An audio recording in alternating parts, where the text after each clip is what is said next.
Gonna be Monster Train today after the Slay the Spire.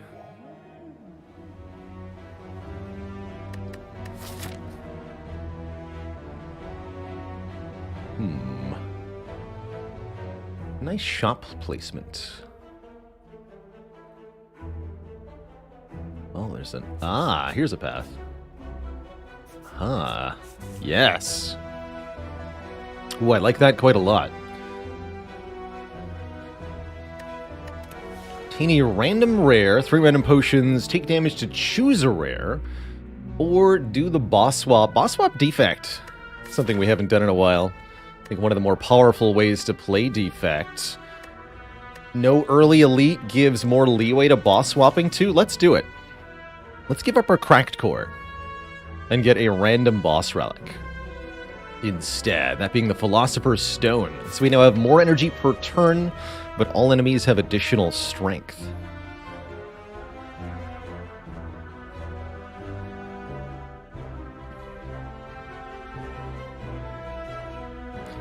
Hey, XQTQ. We do runs that are on average about 90 minutes here, and that's our 820 win rate is as follows there.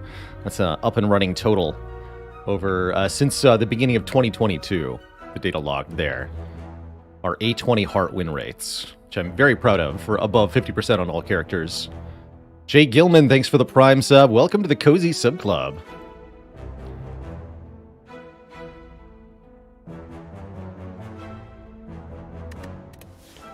So Philostone, actually Philostone Guardian, not to be underestimated. Guardian will be quite a challenge at the end of the act, with +1 strength.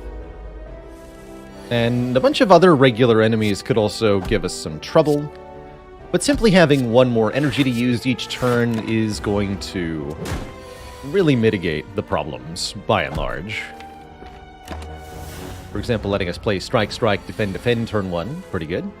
We can do triple defend this turn and still get some damage in play with our zap. It's good times, to be sure. Defect is no slouch on starting damage. Between zap and dual cast, you're able to put the hurt on enemies quite quickly. Streamline seems like a pretty cool card on 4 energy here. Normally the 2 cost up front is hard to pay, but then it gets cheaper each time it's played. With 4 energy, it's an easy afford for 15 damage. Or we could pay 0 to deal 3 with Claw. Less and less valuable with more energy, I think. I'm taking Streamline here. Here to learn. Well, sit back, relax, and enjoy. We are additionally embarking on a challenge this year. Our Slay the Spire Mastery challenge, where we're trying to defeat the Corrupt Heart on Ascension 20 with 2 or more copies of a card in order to master that card. Once a card is mastered, it's forever done, and we focus on mastering different cards. So we essentially need different runs that individually win with 2 or more instances of every different card in the game, with cards we haven't won with marked as not mastered atop their text. Does Streamline encourage you to take a rebound? Yes, although I'd actually more say rebound encourages you to take a Streamline. Do take floor 1 rebound, it's good. Admiral Swiggins, thanks for the Prime sub. Welcome to the Cozy Sub Club. Hiya! The main downside to swapping on defect early is that early on, if you draw a dual cast before your first zap, the dual cast doesn't do anything. But that's not even always that big a problem.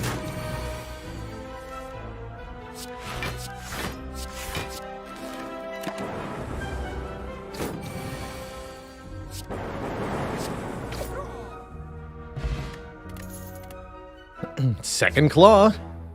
Or, in this case, we could take an FTL. 5 damage and draw 1. Basically like a free strike is how I like to think of FTL. It's usually deal 5 for 0 cost and draw 1. As you add more card draw to a defect deck, or start to do increasing shenanigans, FTL can get worse. For example, this is a really bad card if you have Echo Form, because then you have to either Echo Form the FTL, which you don't really want to do, or Echo Form a different card and then maybe don't draw with FTL. But at the beginning of the game, it's essentially completely free damage, which is excellent.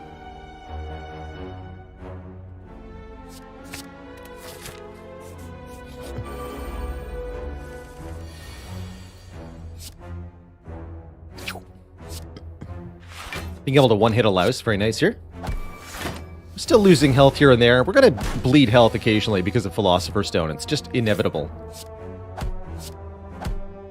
We'd like to find some premium block sources to maybe consider being able to mitigate with. Ah, hologram. Put a card from your discard pile into your hand. What I like about hologram here especially is that on 4 energy we can play Streamline, Hologram, and Streamline again from 2 energy. So you can play the Streamline twice quite reliably. Melter is also not too bad here, taking block off an enemy, actually very notably helping us in the Guardian fight. And dealing pretty decent damage for 1 energy. Mr. Discord, thanks for 30 months of support. That said, I think Hologram will also help us a lot in the Guardian fight, so hello. Yeah, I play Hologram, fetching Hologram, which allows me to put Hologram into my card. Then I play Pot of Greed and draw 2 Hologram. Wait.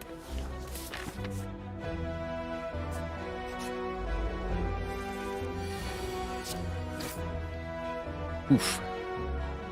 It's quite the greeting, large slime. Please have some mercy. Okay, that's a bit better. So, if we reduce you to 35 health, which is exactly what Streamline does, this enemy will split in 2. Could do Strike, Strike, Hologram, Streamline. I think what I'd rather do is get them close to, but not below the split point. My Hologram is slimed. You know what? Yes. Yes, I do.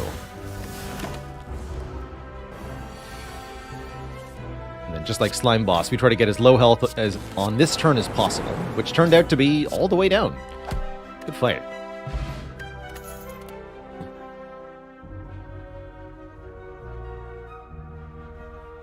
Boot Sequence could really help with the issues we're having of getting bopped on turn 1. It's not a very good Act 1 relic, Act 1 card in general, because most of the elites in Act 1 and none of the bosses in Act 1 will threaten you on turn 1. But all the hallway fights in Act 1, and basically everything beyond Act 1, will all threaten you on turn 1, which does make Boot Sequence pretty nice. Darkness. Channels a Dark Orb, charging up to do big damage. Darkness could be rather interesting here, actually. Without a starting orb, it's definitely more appealing. Darkness would definitely want an upgrade. Darkness Streamline as a damage engine. That just sounds pretty cool, though, doesn't it? I think that sounds very cool. And it will definitely help us with elites. It will definitely help us with Guardian.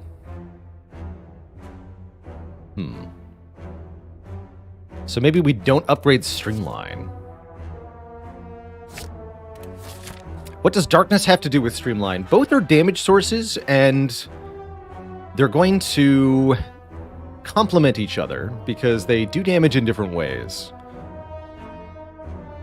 It's not enough to just do damage in Slay the Spire. You can do, you can do 500 damage to one enemy every turn all you want, but it won't save you against the 3 Darklings fight.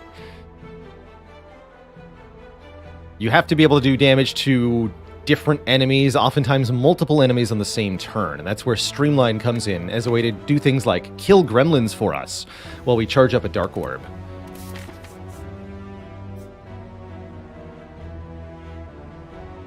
Let's take an event here.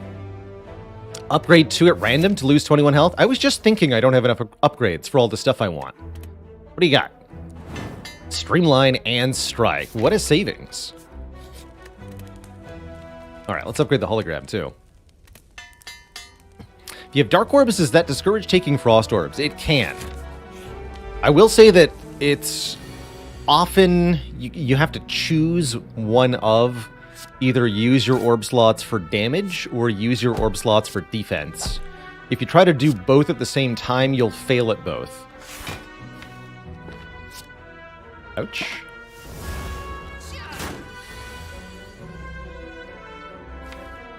Okay. Not getting entangled. This is pretty straightforward. Shoot, might even be able to kill now, right?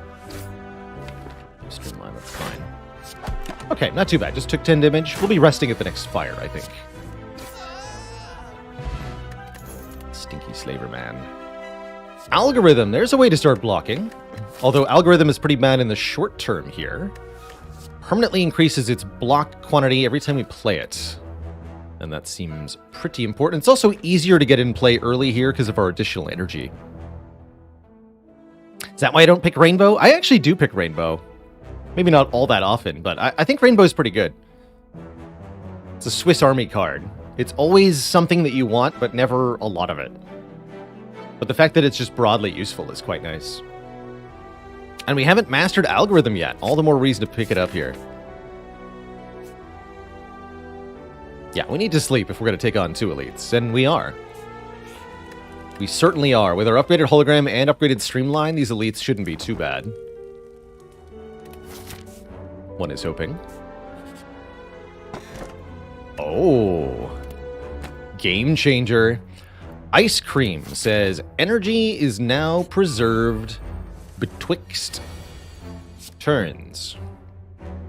Which means we may not necessarily want to spend all our energy every turn. If our energy isn't efficiently doing something, then perhaps it's better to do something else with that energy later.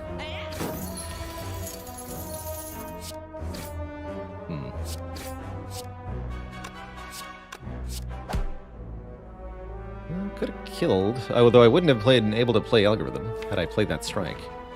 Actually, no, I wouldn't have been able to play both. No, we never had a kill. Never mind. Ouch. Bummer. Just a rough draw there. That said, if we're going to have draws that aren't rough, we're going to need actual block cards. Ideally an Equilibrium or a Glacier. That works too. That's a block card.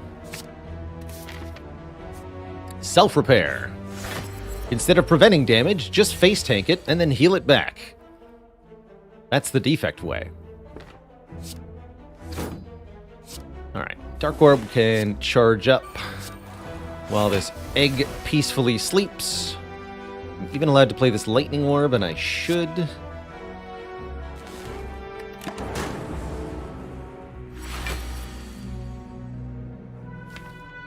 I will not play Streamline yet.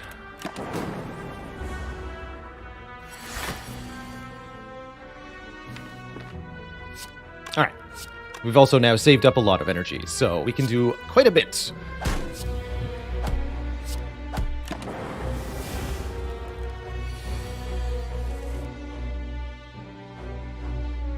This seems like a very apt time to use the Dexterity Potion, although I think it would also do good work in Guardian here. We're quite likely to get more potions from this fight and the next. Look at that glowing 80% potion chance. It says Info Mod. We haven't seen a potion in a long time.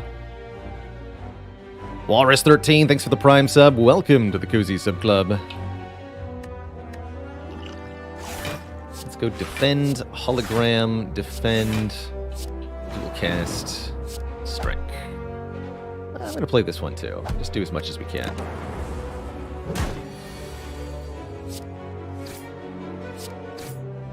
It's actually only 6 health from that Dex Potion, but what a great Lagavulin fight that was. Easy. Get a Singing Bowl. We can now skip cards to gain max health. This early on, Singing Bowl is pretty incredible. Lets you go extra chunky, and will add to the sustain from the self-repair. Cultist Potion can give us strength. That's a way to get through a difficult fight, like, I don't know, Guardian?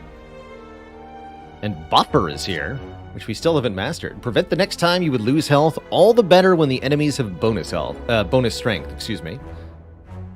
We have no use for Blizzard with no Frost Orbs, and I don't think Recycle is that good either at the moment. We added some card draw. I could see that being different.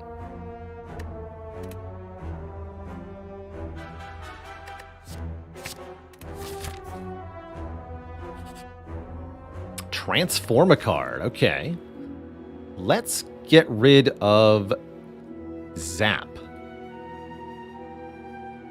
That's my nomination here. Not Strike, but Zap first, to avoid interfering with our Dark Orb. The 3 damage per turn is going to be pretty insignificant soon. We turned it into a Recursion. Okay, that's actually cool. Evoke your next orb. Channel the orb that was just evoked. Now we have very good reason to upgrade this Darkness card. We have a build. Yeah, that's also a card that wants an upgrade, although maybe later. Not Gremlin Knob is encouraging.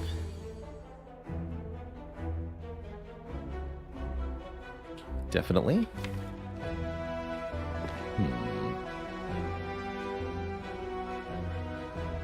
Sentries with Metallicized is a little annoying. It's tempting to strike here, but I'm going to defend? No, we should strike. Take 5. Or 6, rather. So that we can kill it with just Hologram. Or maybe something else, if we draw something else. That works too. Strike. Strike. Boofer.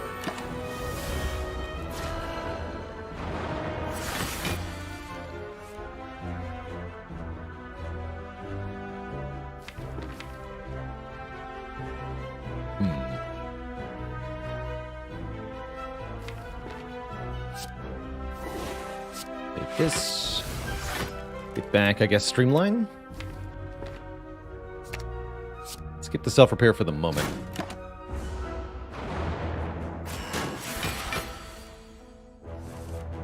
Good, okay.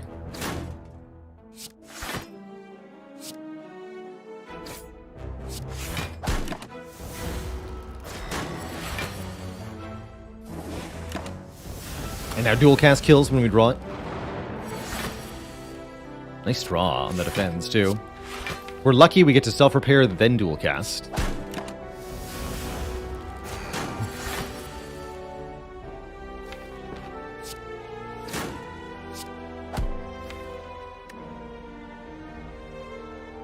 If Recursion's the bottom card, this will backfire.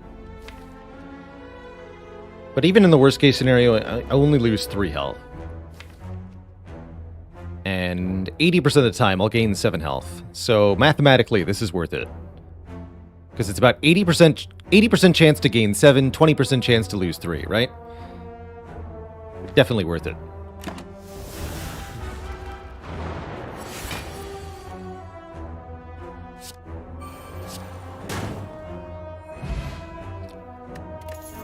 Prayer Wheel Singing Bowl. Oh my goodness. Cool. Normal enemies drop an additional card reward. We are going to be fight hungry in Acts 2 and 3. Stonks. We're going to be chonky if we get to go far enough. Doom and Gloom is the perfect addition to this deck to complement with the Darkness thing. Perfect. Second hologram not bad either, mind you. But Doom and Gloom just goes with the theme all too well.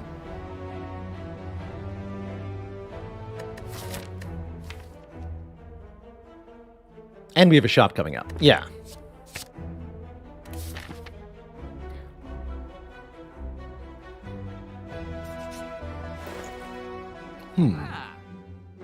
Self-repair again.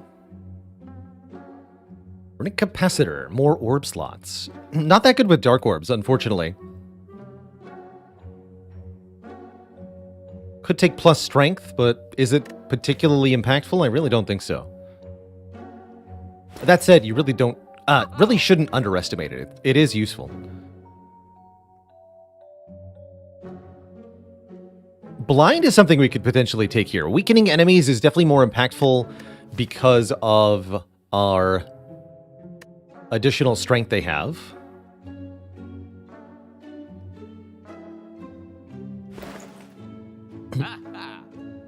That's right, we haven't done a double self-repair run. This would be a good run to do it. Although that will weaken us for the Guardian fight in an actually kind of worrying way. If I upgrade Buffer, we'll probably get away with it. Let's start with Striker Move.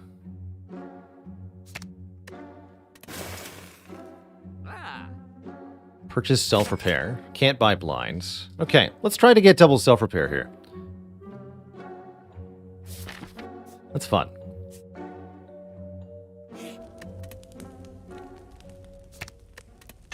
Why is Strike not mastered?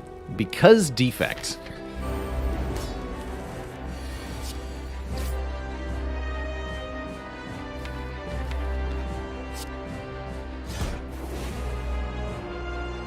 So here I should probably hologram FTL rather than playing Self-Repair, because we could get bopped next turn. I am going to employ Cultist Potion, because I think there's a chance this goes wrong if I don't. Even if I do, actually.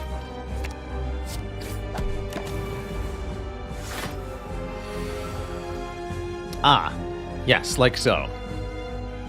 Yes. Oh, no, wait, Recursion, we're good. I thought we were about to die. No, all is well. All is well.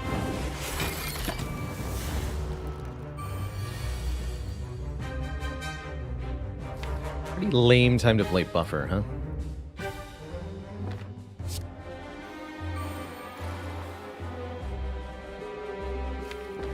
I'll tank the damage to play the Streamline.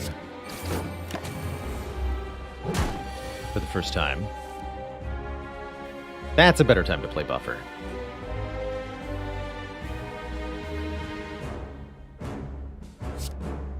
I don't need any more Dark Orbs, just this one. Next turn's gonna be spooky, though. 6 times 4 headed our way. Unless we can transform the Guardian. Which we sure might be able to do. Because I could do Streamline, Hologram, Streamline, Doom and Gloom. That's exactly 50 damage, actually. Actually, no, it's more, because we have Strength. Be nice if I could save energy anywhere, but hasn't worked out so far.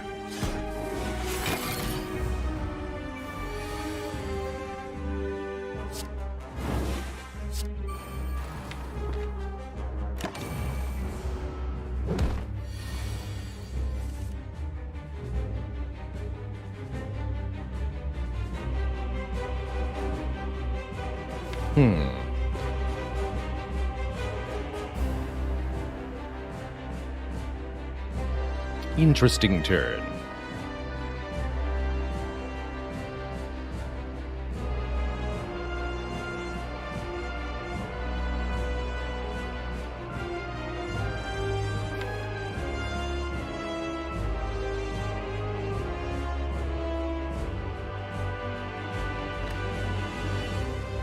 Might be able to transform again next turn. I guess I don't need to worry about killing. Because all we have to do is 60. Yeah, we're good. Recursion dual casts. GG.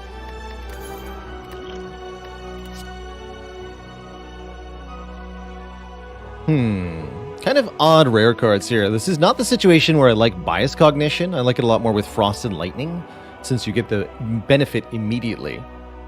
Here, adding Focus is a bit of a weird game.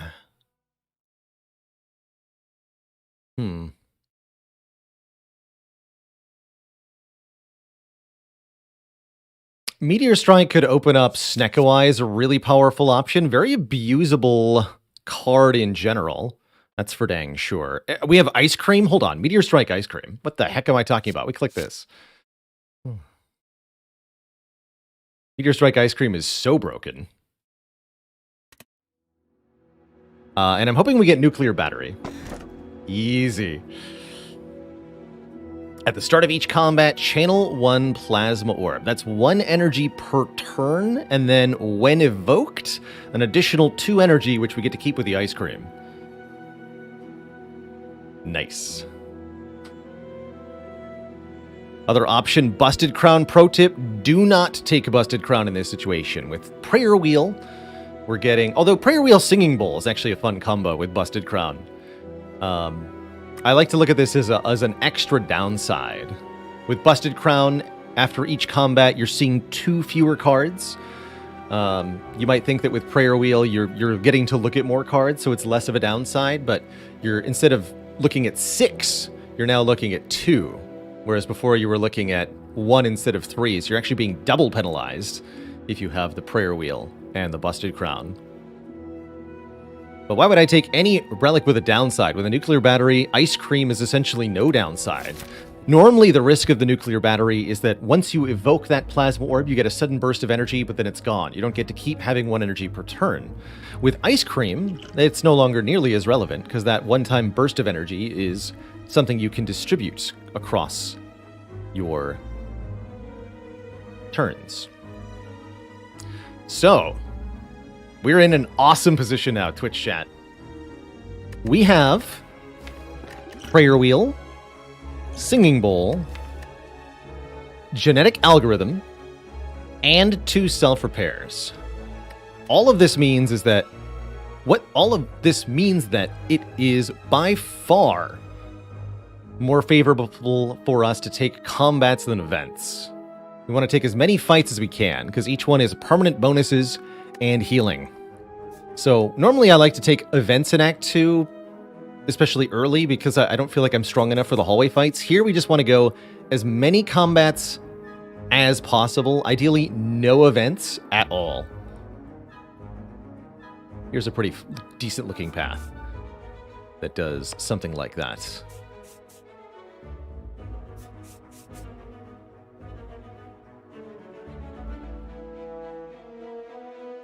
Raphael Van Luck, thank you so much for 9 months. More energy. Yeah, we already have the green key. 2 boss relics sure does feel good, huh? That double shop? That is double shop. Whoops. There we go. That's even better. More combats. Yeah. Chosen one. Great turn 1.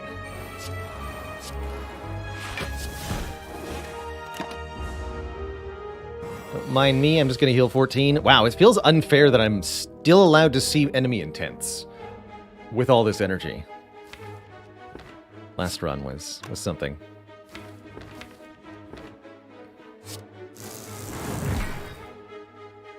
Dual cast brings us to 5 energy. It's not worth it. Look at Hollow Doom and Gloom.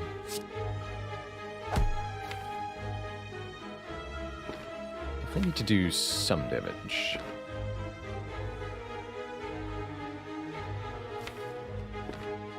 Fine.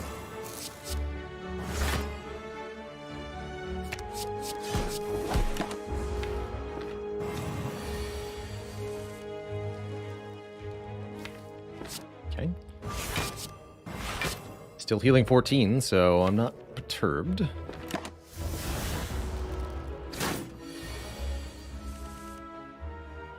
More perturbed. This won't kill because of the weaken.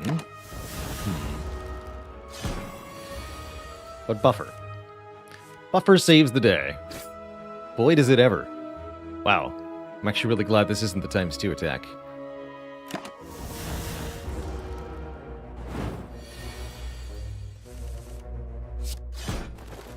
Okay, what this tells me is that we're not amazing at the fights just yet. Rebound, defrag. So with the sheer number of card rewards we're being offered, and because we can skip cards to gain max health, we want to be pretty discriminatory with what we add. I'm willing to just about blanket refuse anything that isn't a genetic algorithm or upgraded. Yeah, just looking for pluses, that's right. Only green cards, please. And thank you. Let's get some more green cards. Note that our health is going up so far. And that was even one of the worst, more bad fights for us. Challenger. Get Meteor Striked on turn 1, you nerd.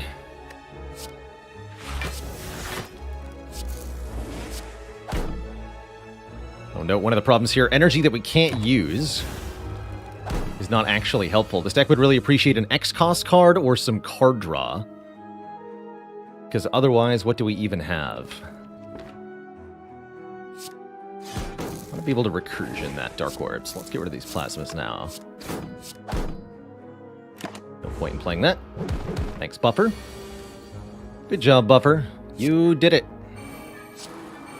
Perfect fight. That's what we want to see. Fights like that. Could take this. Could take double steam barrier right here, right now. Do I want to? Absolutely not. No, I'm much more concerned with getting this deck to be functional online. So let's just take so many commons. Yeah, our rare chance has to be huge now.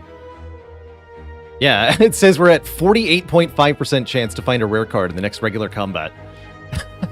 Thanks, Infomod. Zeknar, thanks for the 122-person raid. I think that's counting across 6 cards, by the way, because of Prayer Wheel. Note that our rare card chance is listed as higher in a regular fight than an elite. That must be Infomod accounting for the Prayer Wheel.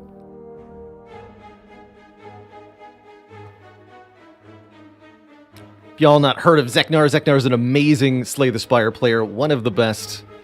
An incredible silent player in particular. Welcome all to a very weird defect. We've got Prayer Wheel Singing Bowl Act 1. Now we're just going combats only Act 2 to farm max health. And so it goes. Redshift, thanks for 11 months of support. The B-Effect. How do I feel about Fear Pot? It's pretty good, actually. Power Potion's nice. Actually, maybe Focus Potion, oddly enough, is the worst potion here. Oh my god, it is. It is the worst potion. It buffs the Dark Orbs, but only at the end of turn, and only a little bit. I'll discard the Focus Potion to pick up a Power Potion in Act 2. That doesn't sound right to me. My brain says that's not correct.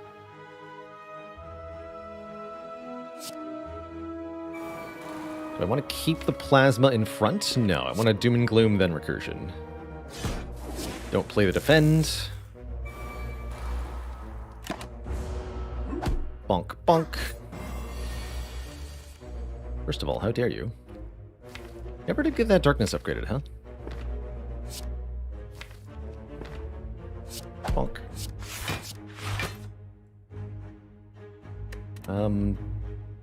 I'm full healing this. Should I just push damage with Doom and Gloom? That feels better.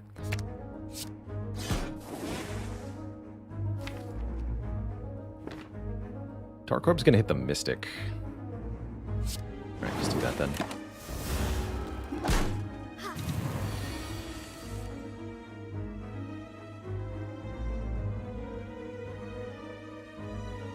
So Mystic dies when I play Meteor Strike. That's fine.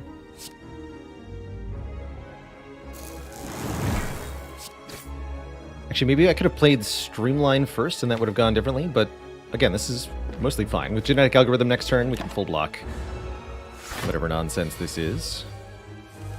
Actually, I guess we couldn't have full blocked the multi-hit, huh? Well, let's just say I'm glad that we're here. And not somewhere else in this fight. Ooh. No, it's not worth prolonging. Okay, take another meteor to the face. Don't know that I actually played that fight correctly, but here we are. Finally, a card that saith Plus. Cold Snap with a Plus on it doesn't seem like it cuts it, so probably skipping that. Could take a White Noise. White Noise is okay. What about Compile Driver? Sometimes draws 2.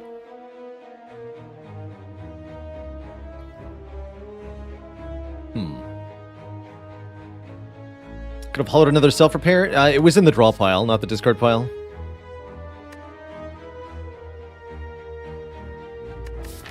Eh.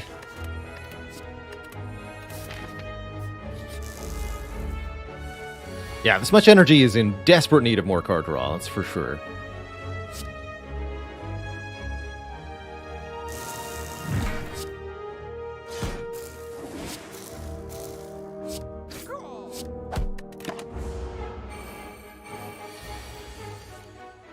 Meteor Strike is absurd.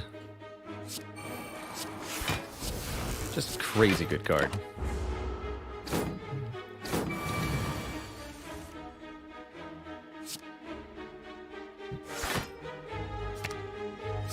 Bonk. Probably wanted to strike first there, actually, so that we could have assigned a bit more damage to this cultist. Most assuredly won't matter, though.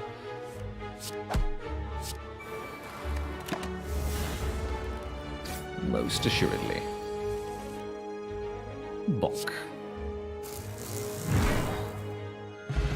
Absolutely squished.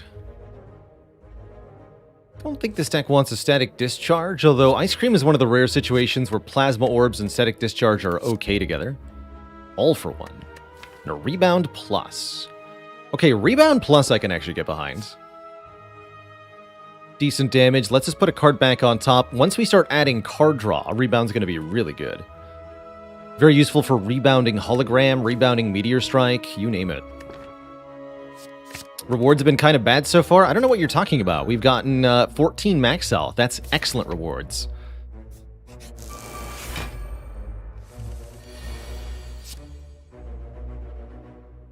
You. Ooh, yeah.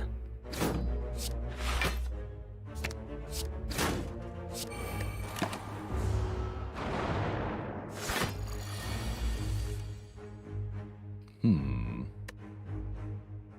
24 plus... Ah, it's not quite enough. Shoot. Put my face. Guess I should have killed the sentry first? Maybe.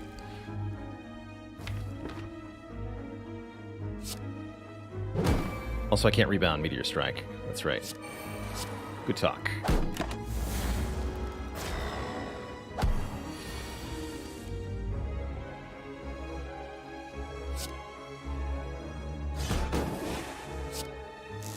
Doesn't quite kill. Okay. Mistakes were made.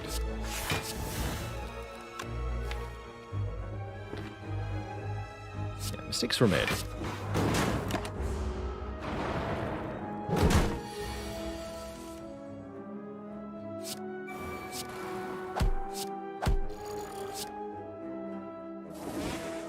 Definitely should have played Meteor Strike first so that we got the kill on that turn, and then avoided the damage.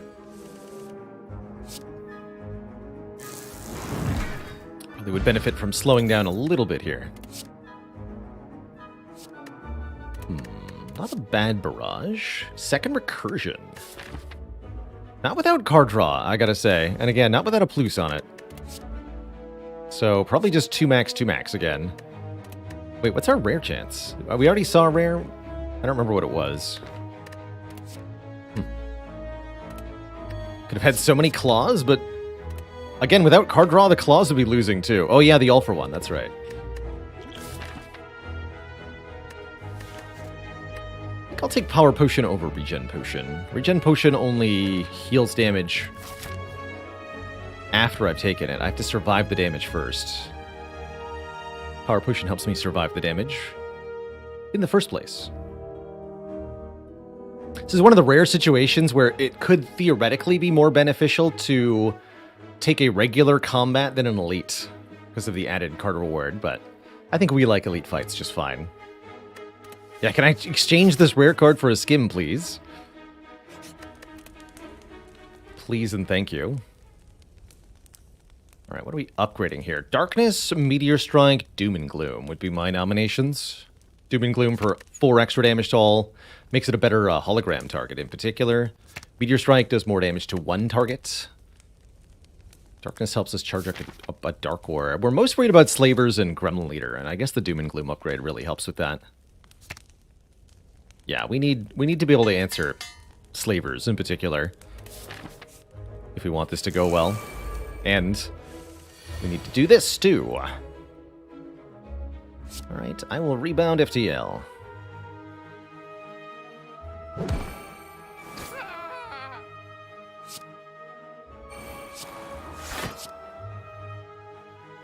I'm going to not play this defend, save 1 energy, but I will play strike here.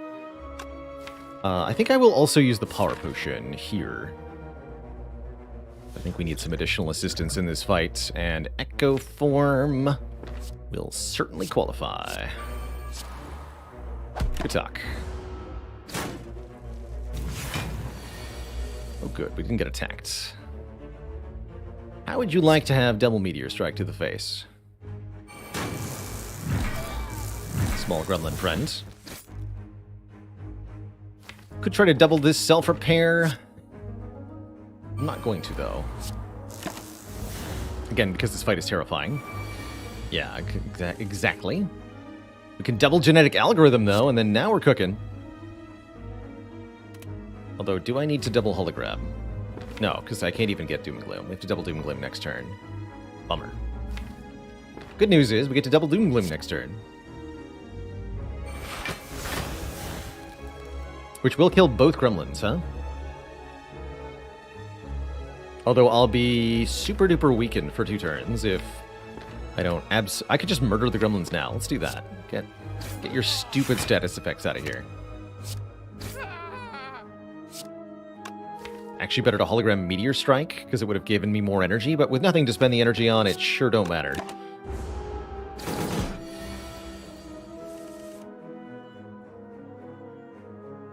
A double buffer.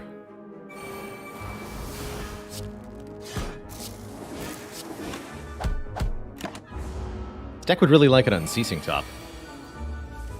Yeah, multicast would also be excellent.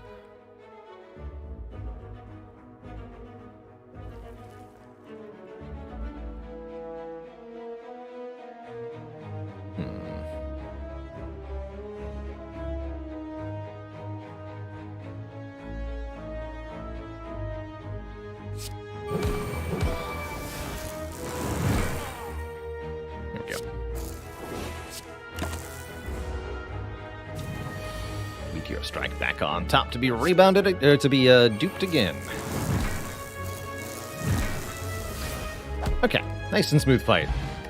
Bottled Tornado. Upon pickup, choose a power card to be in our opening hand, which is going to be buffer, unless... There's an Echo Form in here? Oh my good lord. It happened! The legendary triple rare elite reward. That's cool.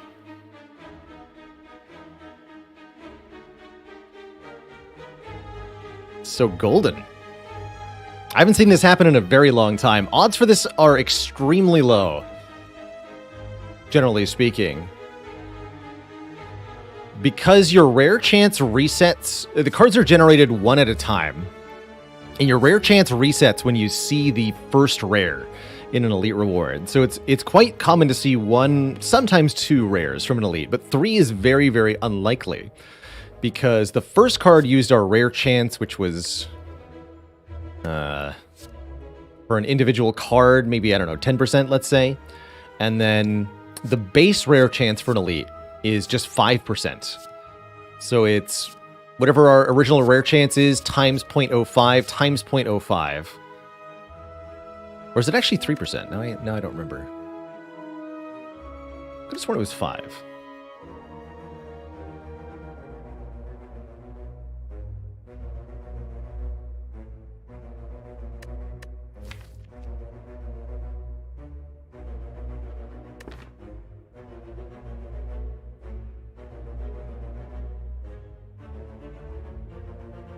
-2 plus 5? I think it's -2 plus 7.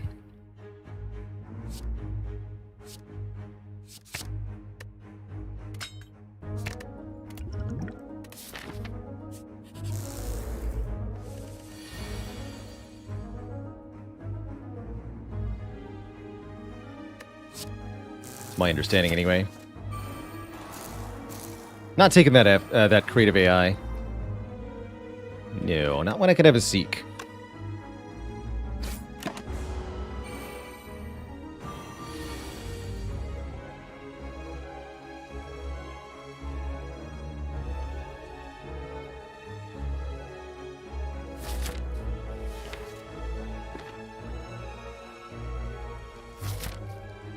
Fight next floor. I'm full blocking both of them anyway, so there's no reason to use it now. Okay, good talk.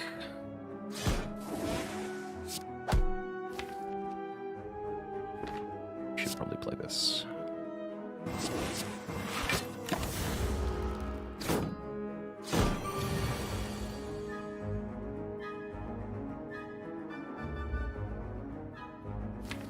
Adequate, I suppose.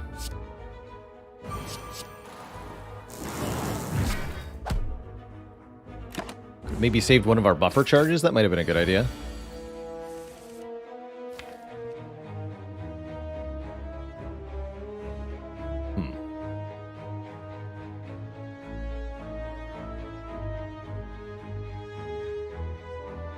Seems like a really important hand to not add a dazed to. Because currently I can do quite a bit with this nonsense of a hand. Last card seek, except the FTL draws one. And then I can seek anything. But if I add a dazed by playing this hologram, I can't do that. So I think the answer is don't play the hologram. Although we're going to be weakened next turn, which is kind of awk. Actually, wait.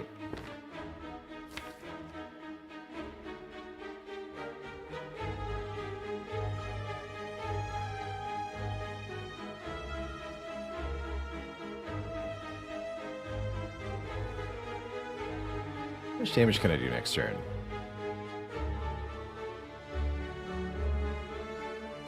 We'll be weakened. We can do 9, 4, 3.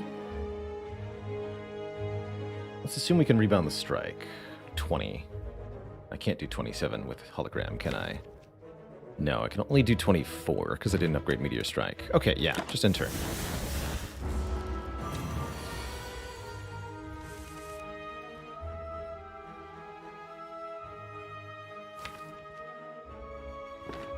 So how do we get out of the predicament now, though? FTL draws one card, and then I get to seek something. So we get 2 cards. Alright, let's start with FTL, see what our options are. Streamline, okay. That's probably enough. Because we can do 9 plus 15 plus 4, 19, 28, plus 18. Is 46. That's enough. We don't need to use a potion.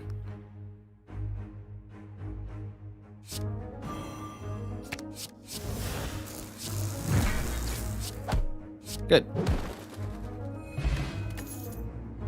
All right, we've done spectacularly so far. Being at full health after this many combats indicates that we are clearly on top of things. It's actually worth considering. The Sleep Plus, we don't have great block. And that is pretty good block. I take it. Really haven't seen very many good cards this act. Considering how many cards we've added, the number of upgraded cards we've seen is kind of criminal. And the number of quality cards we've seen is also criminal.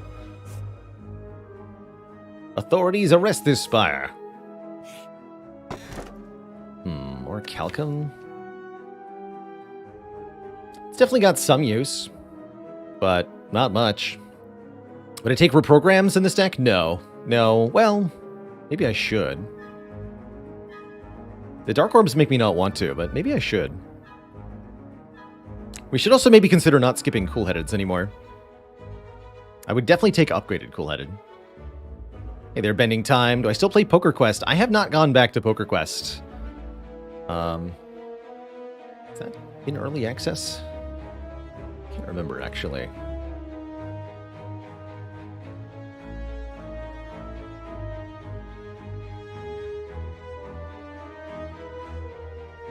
No?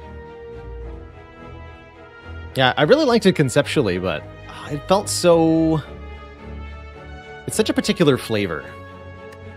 Again, reminds me very much of a game called Dream Quest. I think it is inspired by Dream Quest.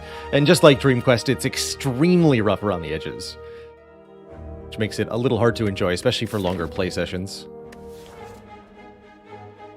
What is our next upgrade? Probably Seek.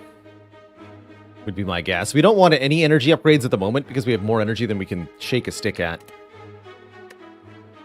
I'll take the Sapphire Key here. Alright. Book of Stabbing. I think this is what we've kept the Fear Potion for. If I had to guess.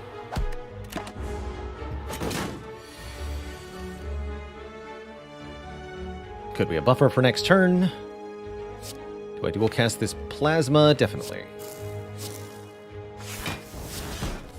No need to play either of these. Probably Fear Pot next turn. Yeah. This is what buffer's for, this hand. Really good draws so far. Next turn probably will hurt, though. Basically, regardless of what we do.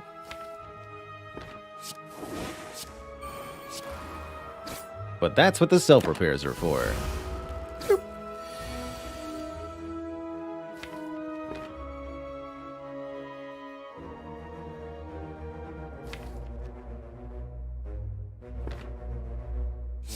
Draw one first. Nice.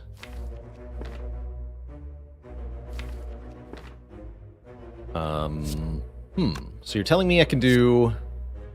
No, I can't do Rebound Meteor Strike. Seek Meteor Strike, because I will run out of energy if I try that.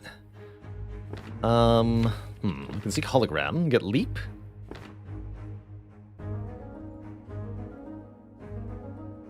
Or I can use the Attack Potion. Feel like my options. Anything that channels an orb from the Attack Potion would be a kill.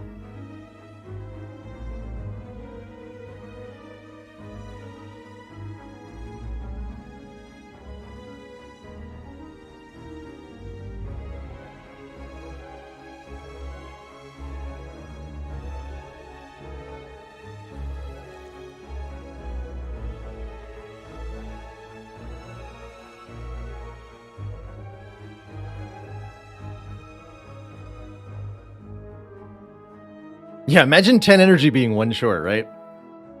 That's cute. Seek Hologram to get dual cast. Actually, that might be enough, right? If we do 18 times 2 plus 12 plus 36 plus 18 plus 9. Yeah, that should be enough. There's the lethal. Okay. Yes. Seek Hologram. Hologram dual cast. Recursion is functionally identical, actually. So to be more badass, I'll Hologram Recursion. Play Meteor Strike. Strike. Rebound. And we get a Bottled Seek. And a Glacier Plus. There's the block card we've been waiting for. Quality of card rewards gone up. Substantially. 2 bottles. Where's the third one? Not here. There is the second Darkness, though, which I am all about. If we get a second Darkness and upgrade it, we can actually do big damage with those. What about, though, before I get carried away with Darkness, there are some more... Yeah, Maniac and a Mask has it. I see card draw here. Impatience is card draw. Upgradable card draw that we can use pretty well. If you have no attacks in your hand, and we don't because we played them all because we have infinite energy, draw 0 or maybe 3 cards. It's pretty hype. And we do get 2 upgrades very shortly here. I was thinking something about the Clockwork Souvenir. This would be very nice for Heart later on. I guess I could do Souvenir and Impatience, but then I can't remove a strike. Choices, choices. How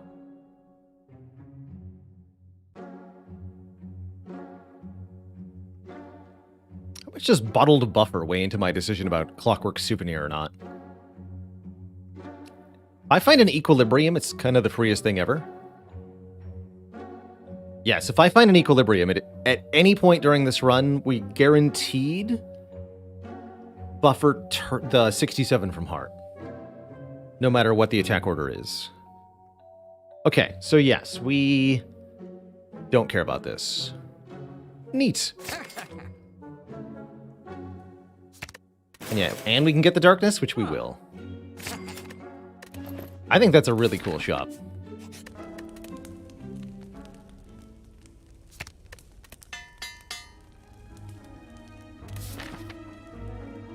4th time's the charm. Hey there, why not?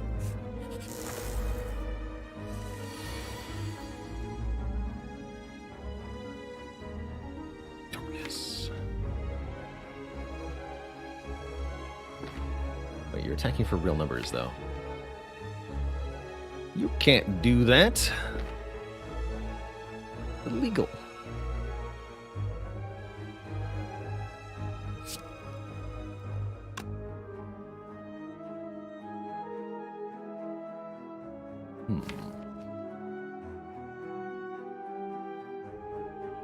With so many possibilities for what to do on turn 1, it can be really hard to actually choose which line to take.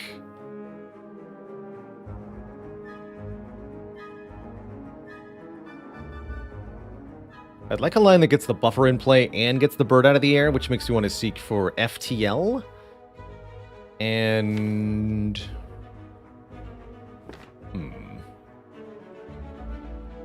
say this first. 6 energy. FTL Doom and Gloom.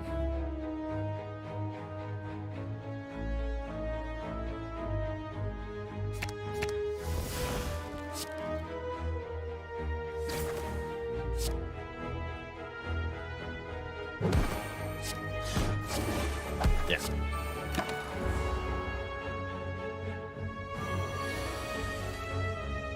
That feels like the line.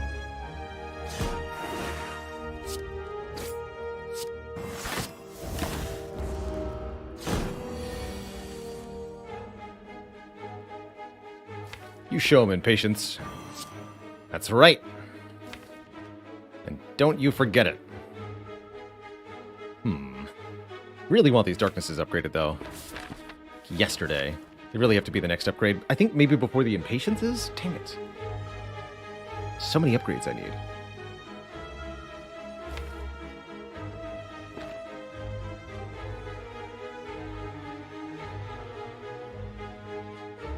Could do darkness, hologram, recursion? No.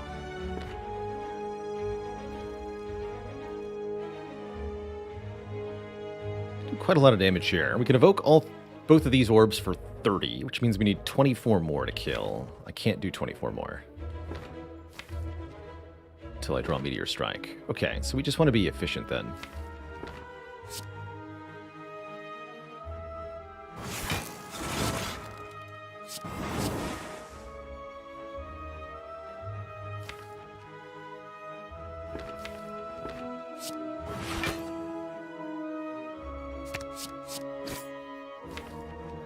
Strike also kills.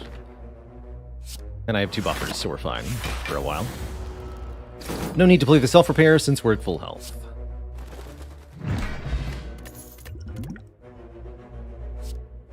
Double energy ice cream. There's the equilibrium. Cool. Okay, that's really, really important that we have this card.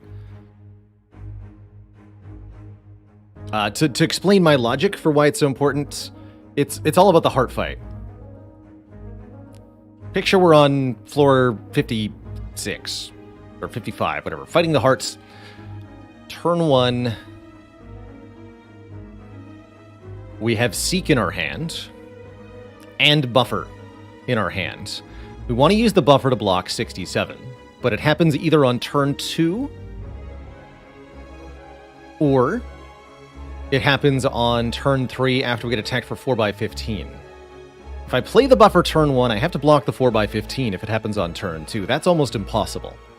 However, what I can do is, with Buffer Seek in the opening hand, I seek for Hologram and Equilibrium. We play the Equilibrium, I retain Hologram and Buffer. If we get attacked for 4x15 on turn 2, I Hologram Equilibrium, play it again, we hold Buffer until turn 3, and then use it. If we get attacked on turn 2, we simply play the Buffer on turn 2. In either case, we always buffer that big hit. Always.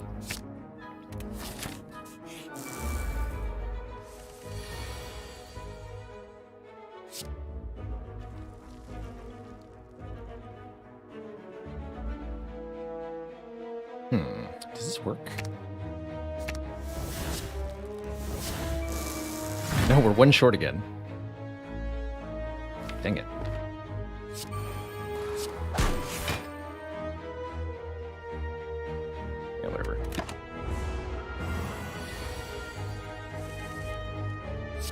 He's fine.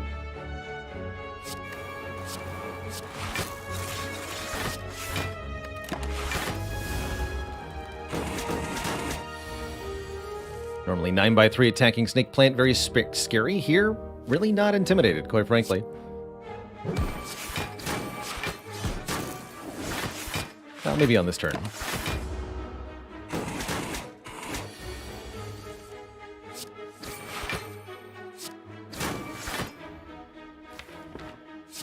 Play Algorithm next turn as well.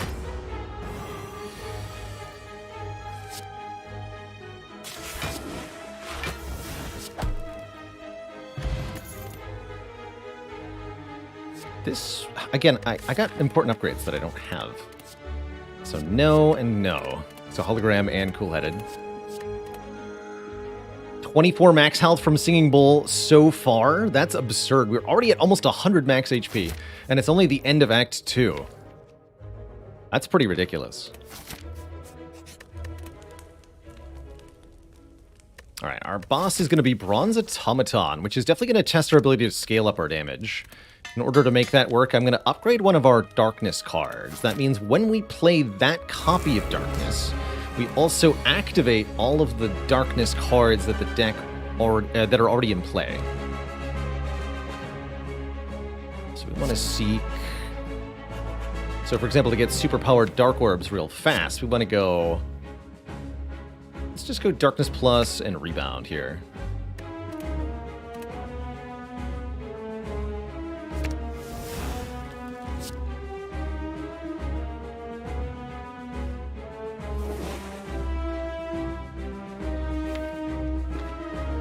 I think I'd rather Rebound the Hologram, because I know I'm going to need some block next turn.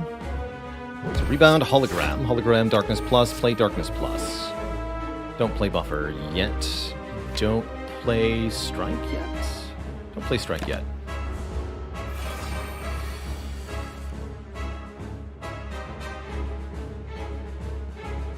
And here we want to Hologram the Darkness Plus.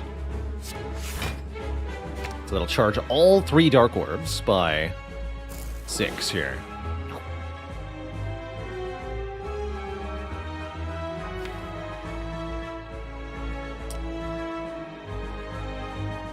And I don't think I want to get rid of them. Let's just play this.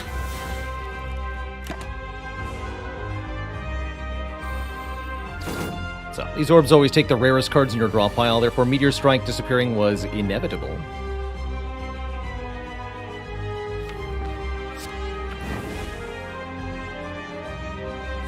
Double my energy.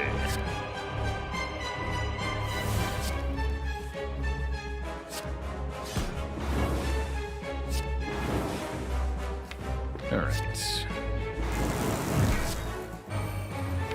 Seemed pretty good.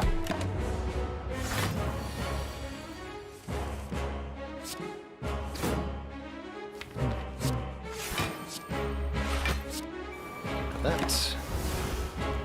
Alright, now we play Buffer to block the Hyper Beam. That's why we didn't play Buffer on turn 1, was because I wanted it for the Big Beam. That said, we might not actually draw it, which would be a slight problem. But that's a problem for future Baylor. We also have more than 55 health, so we'll be okay, no matter what. Very plain bread, thanks for the Prime sub, and Gimp to Gimp, thanks for 42 months. Just do that 10 more times and you'll be there. Hey, Buffer's here. 59. Oof. That's right. Philosopher's Stone. Yeah, what a good draw. What a good draw.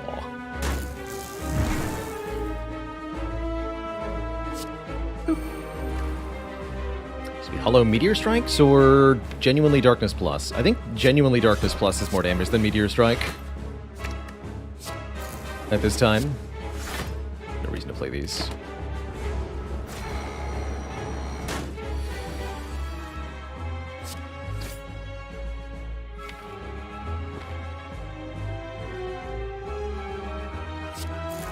Rebound the Impatience.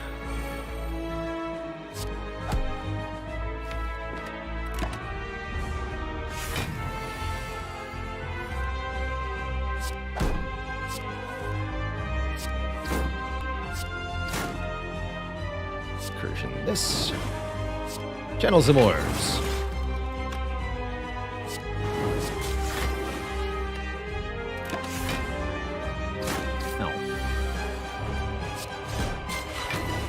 Alright, pretty good bronze automaton fight. Not the smoothest. We're not quite where we need to be performance-wise, but our enormous max health and sustain mean we'll be just fine going forward. Multicast where? How about Echo Form instead?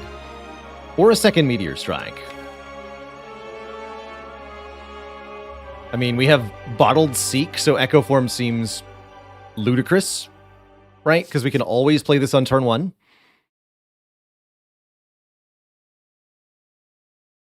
In fact, now our turn 1 heart play is Seek Equilibrium Echo Form. Actually, that might not work. I might not be allowed to seek the Echo Form turn 1 in the heart fight anyway, specifically. But we can still draw it and stuff. Strength pot, no thanks. Coffee Dripper is even more energy. Or if we have too much energy, we could consider taking Sacred Bark here to make potions stronger, because, you know, what if energy doesn't do anything?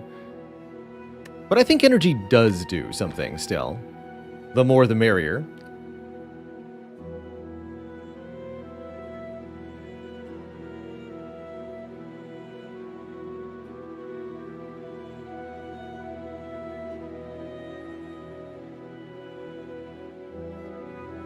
Still waiting on that multicast, though.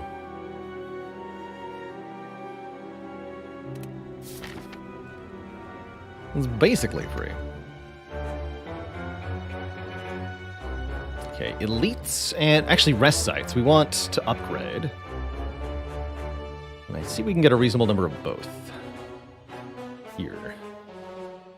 Here. Important upgrades are the Other Darkness and the Impatience are the two I really care about right now. Everything else is secondary. Let's take a couple fights, actually, no, we're still max fights, right? Yes, we're still max fights. In fact, we might even... Oh yeah, I see the route. Here we go. Yes. Link it together. 3 fights here. Definitely want to make sure we're taking enough of these. So, I also normally like events this act, but not today. If I was willing to skip out on rest sites, we could take even more fights, but I do actually want the rest sites, mind you. So yeah, no shop. We don't have enough money for a shop to be particularly good. We get a shop in Act 4. That says to me, don't even go to a store this act. That's what it says to me. Okay, so take 1 event. Do we have to? Otherwise, we go to an early shop, which is probably as good as a bad event is. Yeah, the relics on this run have definitely shaped our decision-making in a very different way from the norm.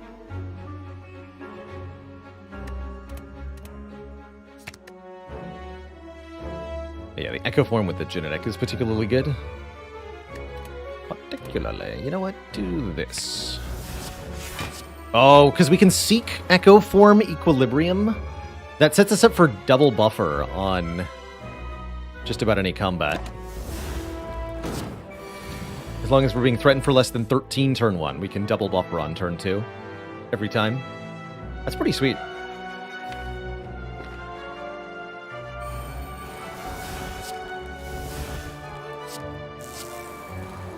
Order or whatever.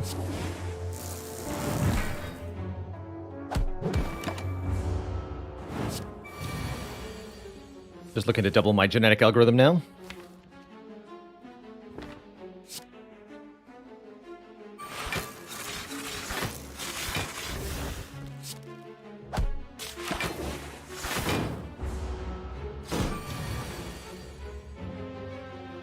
Don't want to use the card draw cards because I can't Echo Form the algorithm if I draw into it.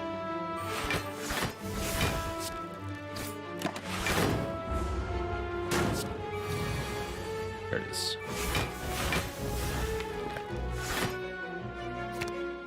Bonk. Recursion with a plus on it and a not mastered label.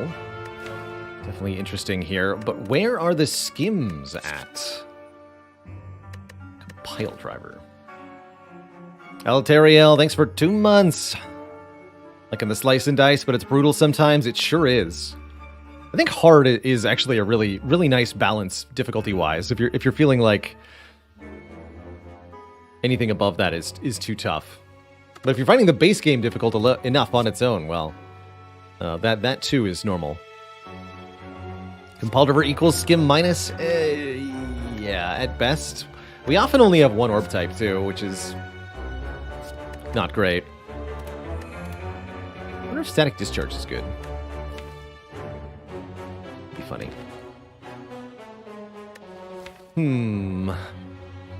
Take this, sure. Want this to be the double recursion run. Double darkness plus double recursion seems cool. And I don't mind a dead card here or there with Bottled Seek. Or Echo Form Equilibrium, right? Like, we're good. We can do anything we want to, most of the time.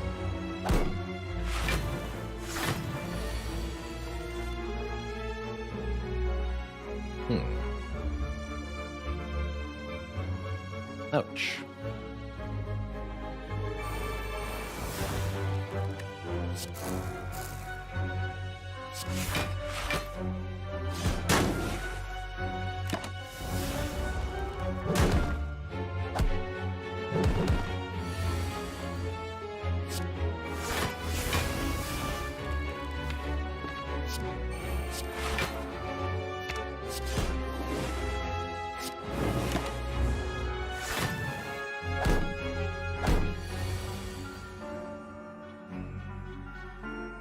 Dark Orbs will kill this one when I... Actually, no. Meteor Strike... Yeah, they'll target the front one. Should Darkness first and then Meteor Strike.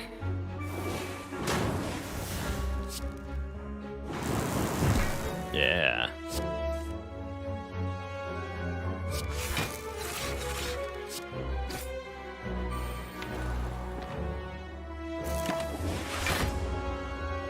Alright, I think double rebound just wins. Okay. Not a bad fight at all. Double energy hasn't been mastered. There's the second genetic algorithm.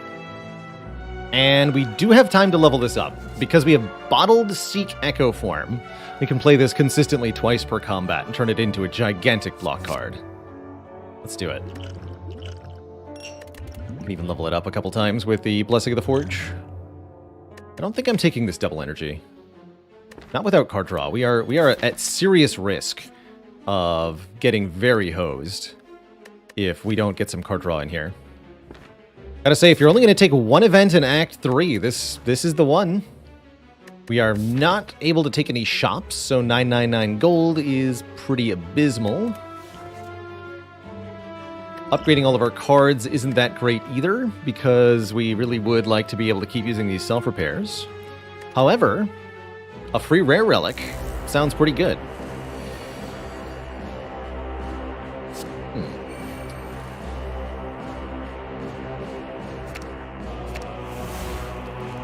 Definitely want to set up this play, because this turn would be very spooky otherwise. 10 times 6, says Hexaghost. This attack is based on your current health, and boy do we have a lot of it. But look at this. Easy block. No prob. Never had a problem in my life.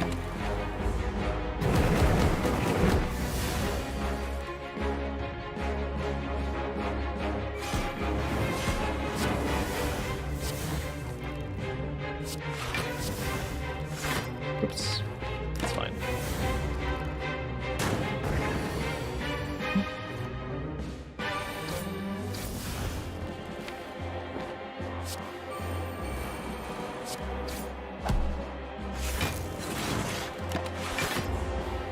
You can see we're kind of struggling during the first cycle through the deck. There's just a lot of cards to draw through, and nothing that's actually helping us get through them faster.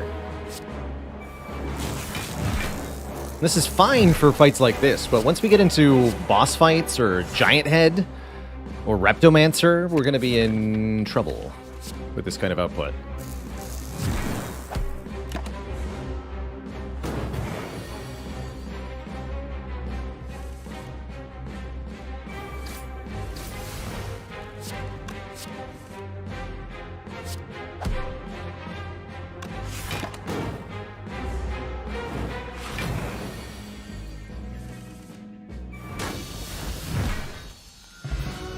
Great Plain Bread says, I've seen 16 by 6 before.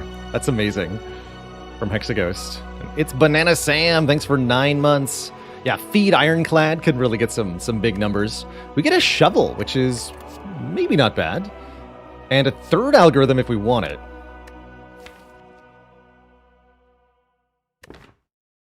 Forgot to double the algorithm during that last fight.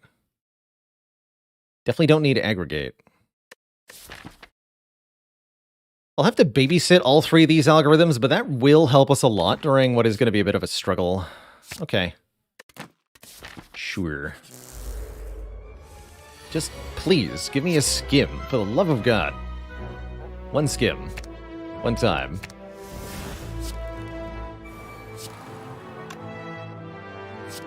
Rebound this.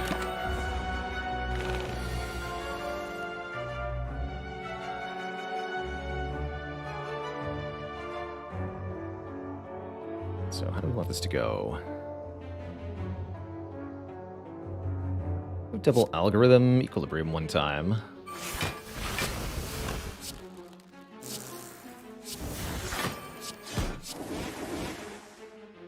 Buffer 1 time.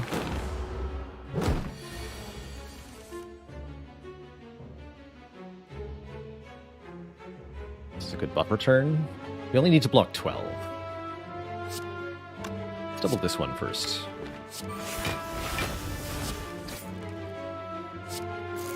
Not sure I can double this one also. Doesn't look like I can. Okay.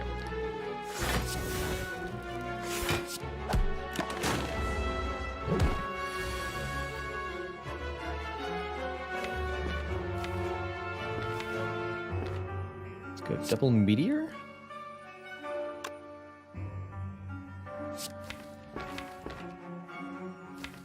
Actually, no. Let's double hologram, getting back equilibrium and hologram.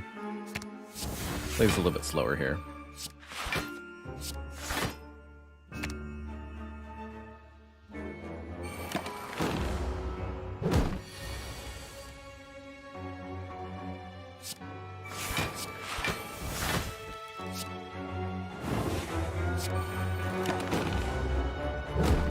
Okay, now we can kill. Liquid Memories is very good. There it is. Finally, Skim. Draw cards. Get in here. And a second Echo Form, or a Heatsinks, which also says draw cards. Heatsinks double self-repair, that is also card draw. But surely it's second Echo Form. How is Skim not mastered? Well, as an uncommon card, the game has zero obligation, as this run has shown, to show me Skim basically ever. So, if I don't see Skim, I can't take 2 Skims.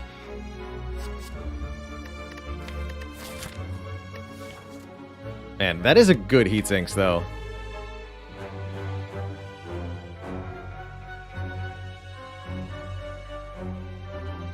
Well, we've got Buffer, Self-Repair, Self-Repair. Man, we need card draw so bad.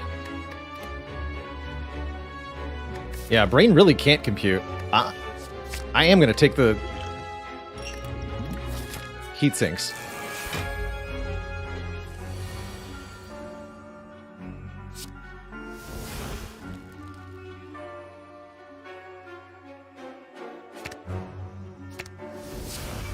Lets me do stuff like this now, which is kind of cool.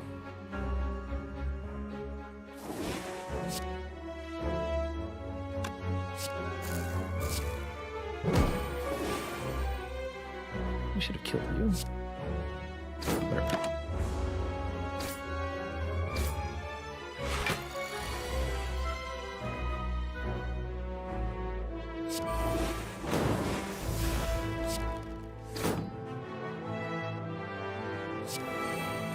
Yeah, I like the Heatsinks a lot. I already like it a lot.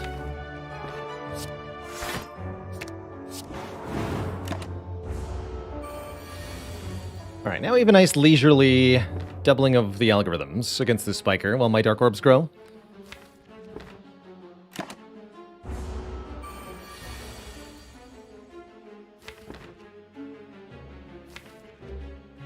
Draw them both together next turn. I think this is the way to do it.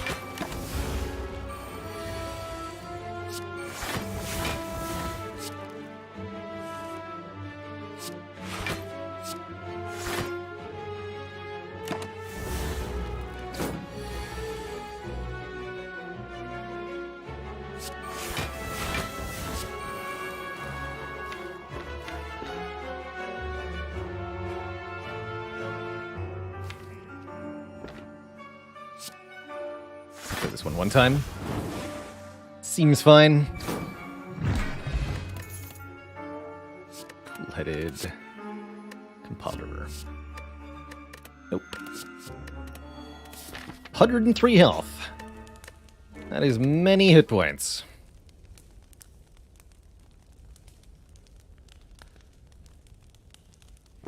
Alright, forget upgrading other stuff. I'm upgrading Skim now. Forget digging, too. Giant Head. Okay, now we're prepared for Giant Head. We weren't before, but now we sure are.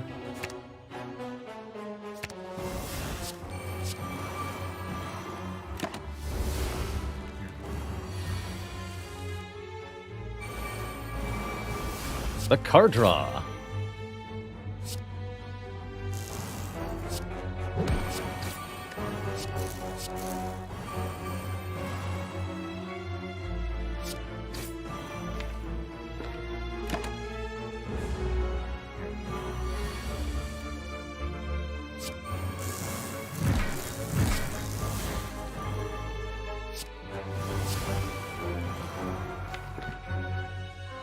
Lose one buffer here. I guess that's fine.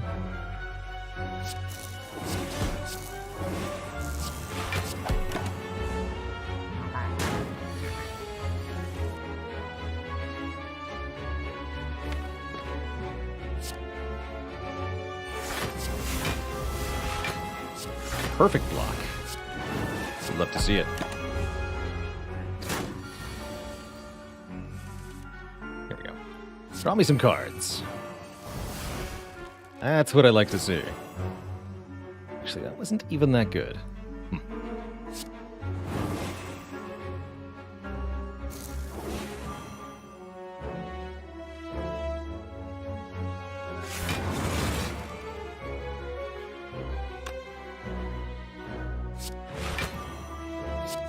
So much energy. We'll play that just with the slow stacks, if nothing else.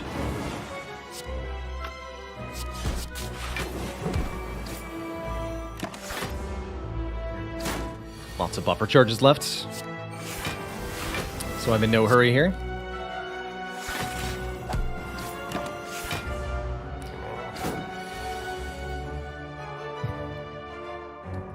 Tom says, did I know this guy used to be really small in his youth? In the military, they called him GI Anthead.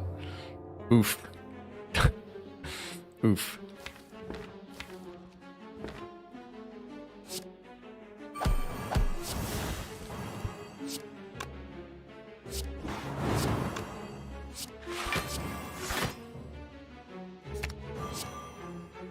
Card draw. It's good for you.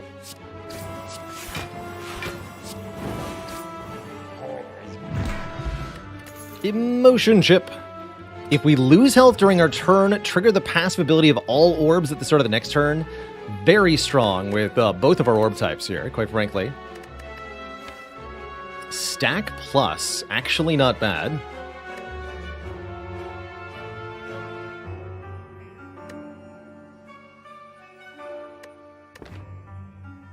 Genuinely tempting. I don't think we want it. Not with 30 algorithm. Not with 3 algorithms, I don't think. Master Recursion. Already have 2, actually. Way ahead of you.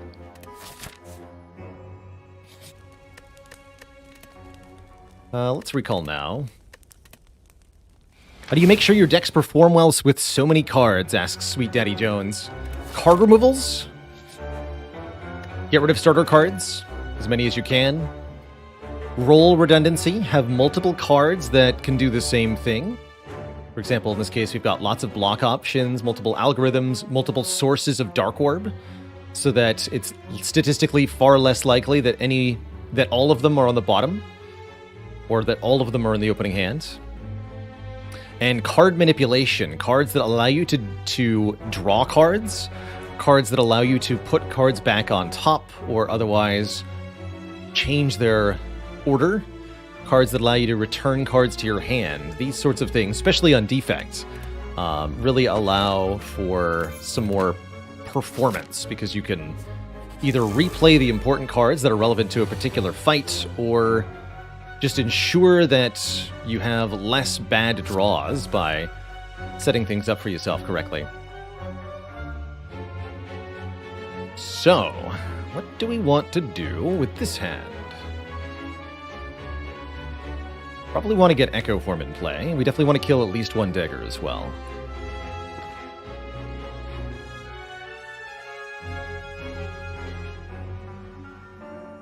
Let's start by killing a dagger. You. And I'm going to go Darkness, Dual Cast, which leaves me with 6. Okay, so I can seek Echo Form Equilibrium again. Let's do that. Excellent.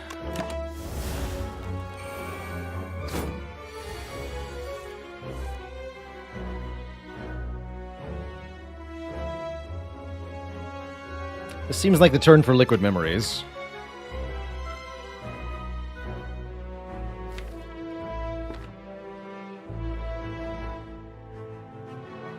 Although a double buffer, it might not be necessary. Actually, don't get ahead of myself just yet.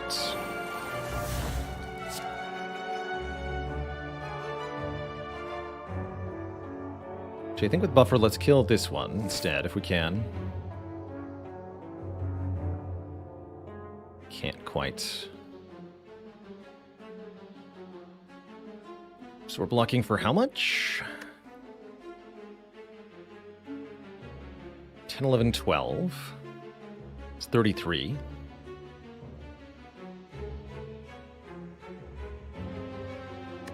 Plus 9. That's not any good. Katniss Evermean, thanks for the 1,000 bits. Katniss says, thanks for the way you play this. The explanations have forced you to slow down your game and talk out your turns, and it's improved your spire slaying 1,000-fold. Well, you're heckin' welcome. If I was gonna use a potion here, I would like the Forge Potion. We could use double upgraded strike to kill the front dagger. That would also upgrade the defend and the genetic algorithm as a byproduct, which are both pretty good results too. Sure. Sure. Don't mind that at all.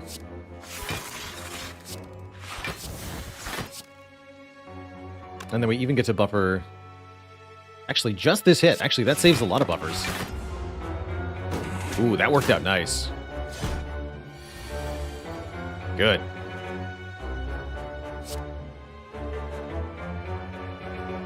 Because... my face.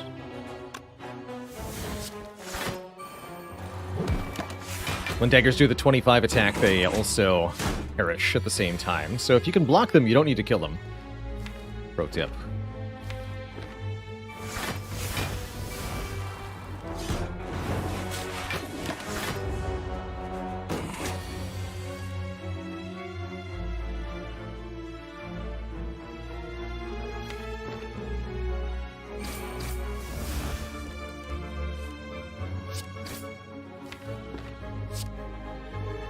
Patience. Yeah. The compounding effect of card draw. When card draw lets you draw more card draw, you can start to do very good things. Recursion. Recursion again! Darkness. Blood and darkness.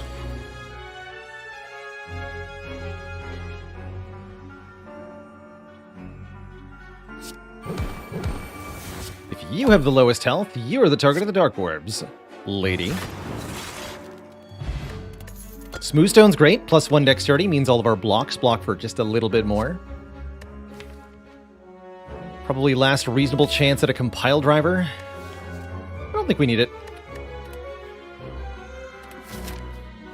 So, do we want to go to the shop with 318 gold? I don't think so. Actually, with Smiling Mask does make going to another shop a lot more appealing. Because now that's a 50 gold removal, and we get to look at more, more relics in the shop. So even though we're losing out on 2 card rewards to do this, removing a strike is nice. Defends are cumbersome, too. I'd love to get rid of all the starter cards, but it's not going to realistically happen. And I think the defends are better than the strikes. But then we won't master strike. Unfortunately, that is true. What if we master heat sinks? What if we take a kunai?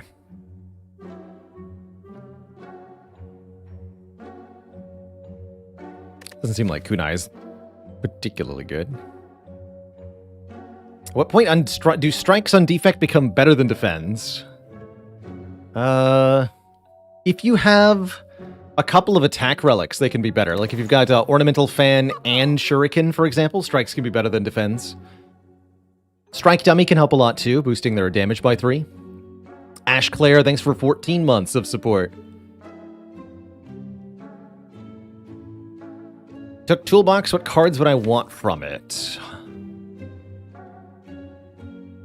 Most non-heart fights would be Apotheosis. Maybe the Bomb or Magnetism in some of them. Gets the heart. Dark Shackles would be what I want to see.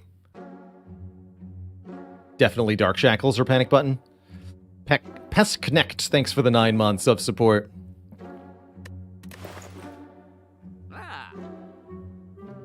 Yeah, Dark Shackles in heart would be ludicrously good. We already talked about the Equilibrium buffer play. If I also have a Dark Shackles, we can completely block the first cycle guaranteed every time. Blind is also nice, yes. Any source of weakness would be good.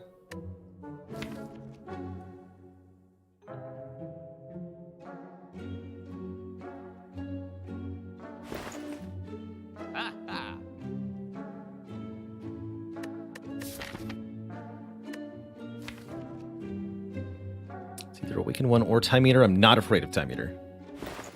And I'm going to take another Heat Sinks. And I'm not... I can afford Toolbox and a card remove.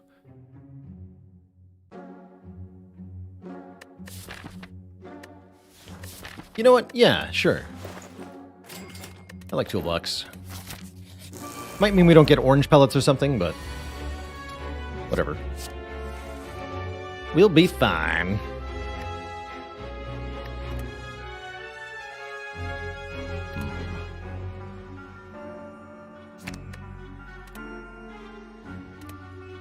Just take Echo Form and Buffer.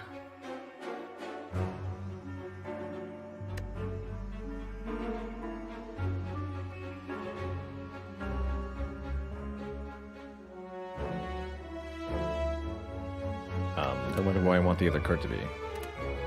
Double Energy? That seems pretty reasonable. Or Heat Sinks. Heat Sinks.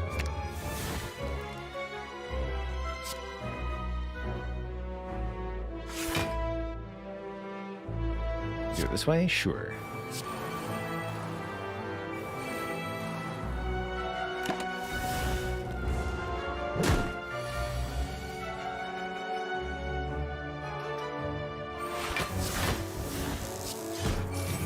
Fancy it's not too difficult to fight for us.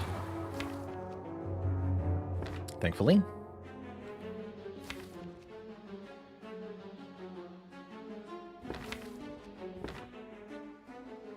Just gonna keep this orb. And this is what buffer's for.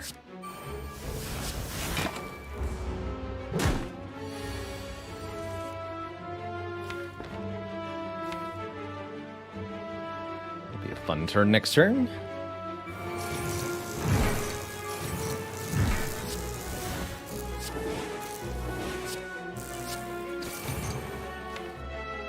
not going to play the heat sinks yet.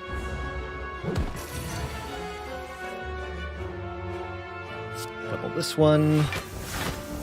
Play this one time? Well, hold on.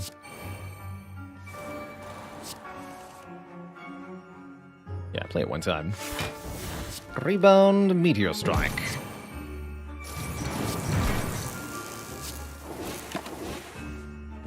Good fight. How did we get 3 genetic algorithms? We took them one at a time. Just saw 3.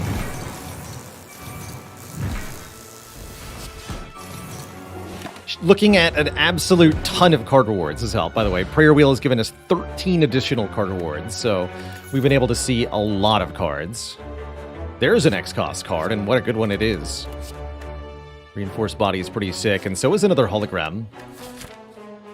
Even unupgraded, another hologram is very good.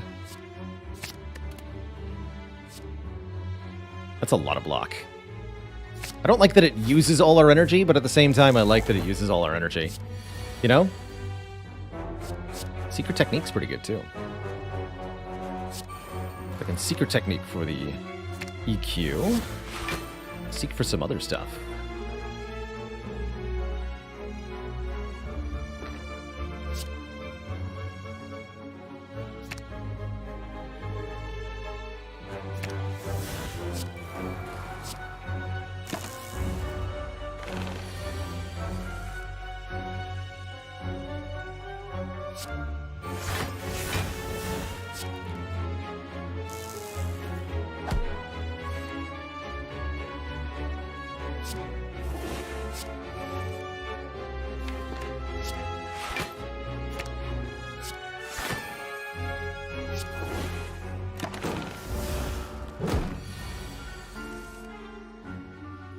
Double this one, I guess.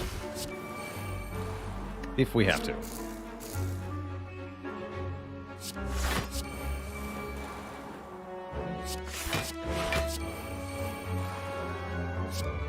Energy, hologram, equilibrium. Here we go.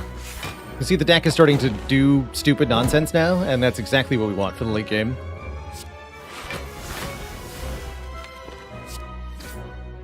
It's perfect.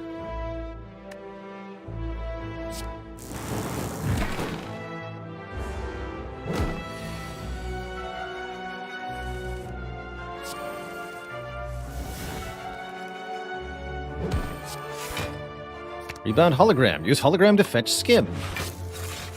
Skim draws hologram. Use hologram to get Skim. This is why upgrading Skim was so important, too.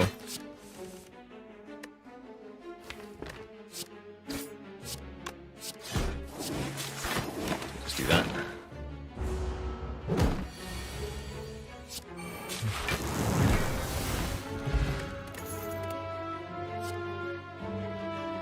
The Skim of the Gods. There's also Reprogram Plus here.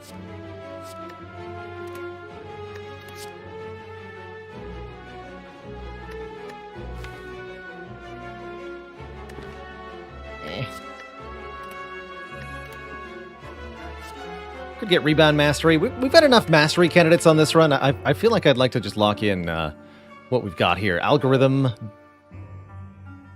Didn't take the second double energy. Double self-repair also feels important. Double Skim. Why was the gardener stinky? He pooped his plants.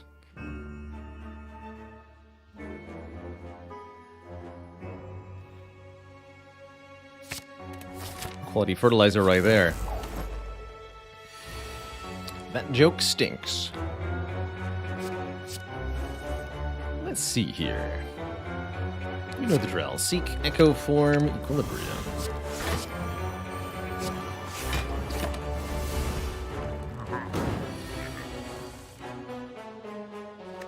Double this. Actually, no, double this. Recursion, dual cast, double energy, then Skim.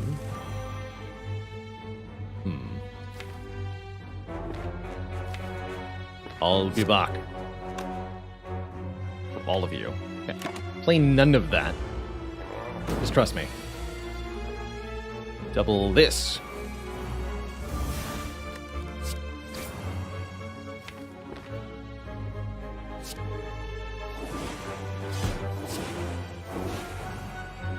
this. Rebound, hologram. Get back. This. Draw. Play this.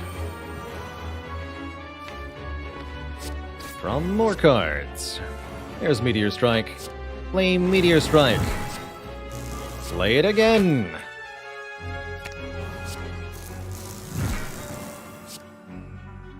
More.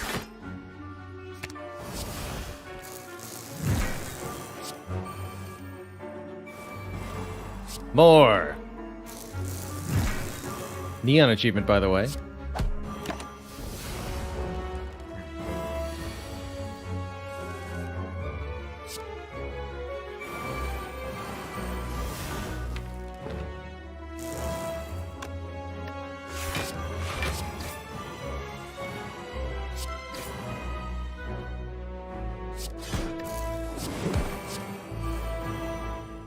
There we go.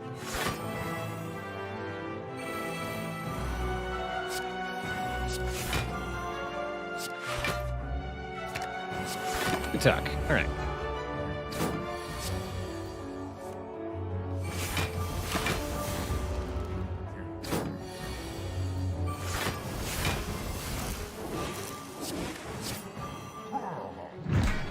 Squished. More max out. Let's go to 114. And not take any of these, because they're not upgraded. 116 max health. Defects. Chunky. Library FTW, thank you so much for the 8 months. 3050 for Ironclad A20. Extremely well done, Library. That's crazy. Well done.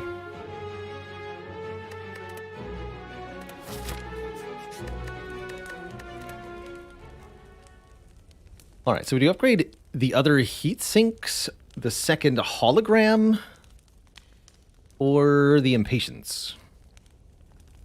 Tough calls, actually. Not that we got these into the 30s. Definitely not going to get a relic here. We have so many good upgrades with all the card draw that we can get.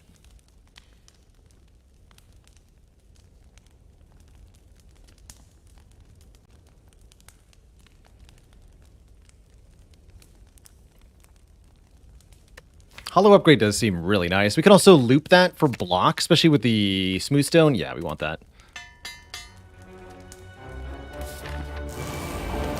Definitely want the hollow upgraded.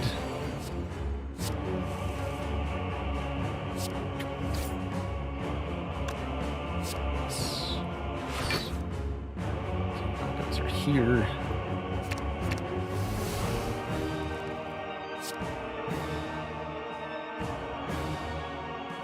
Let's take some damage here. In fact, taking damage gives me more energy. Did you know that? Because of the emotion chip.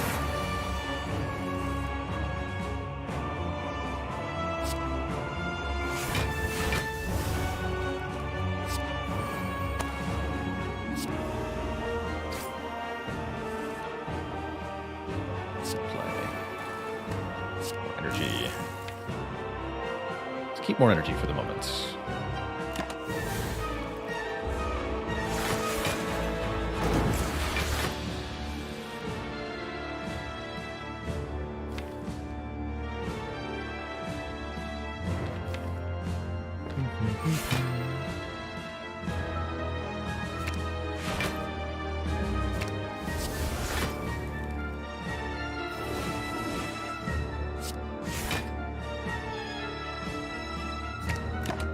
Build my own runic pyramid.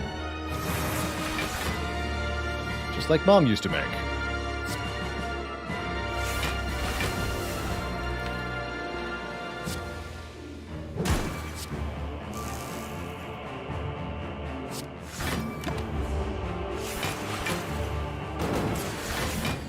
Is this a slow deck, or am I playing slow to double the genetic algorithms? A little bit of both, I think. Yeah, a little bit of both.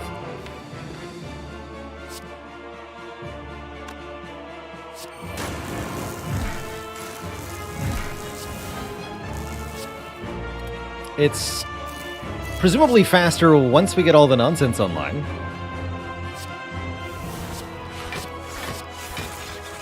Taking a little bit here, which I'm actually fine with. I'd rather do that than waste all of my energy.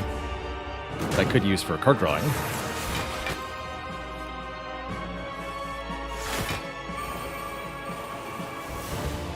Like so.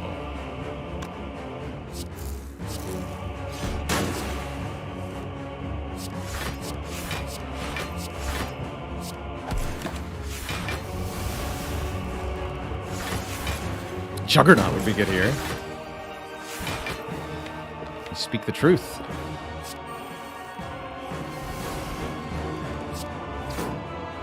Alright, this should be a turn we can get a lot of stuff done.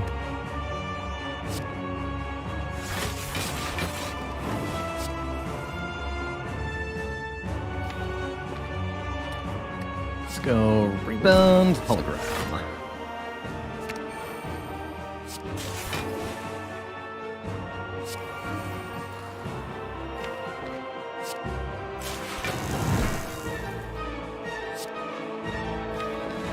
Rather than hologramming Meteor Strikes, I think it's often better to just keep drawing cards.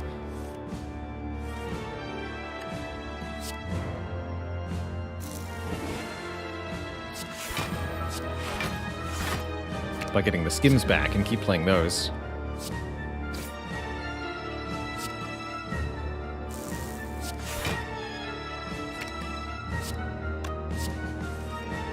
Only 20 energy, what will we do?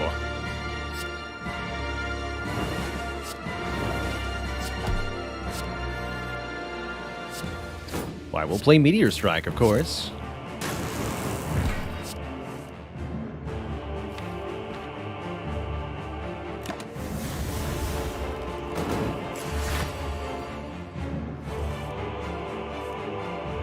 Turns like this happen.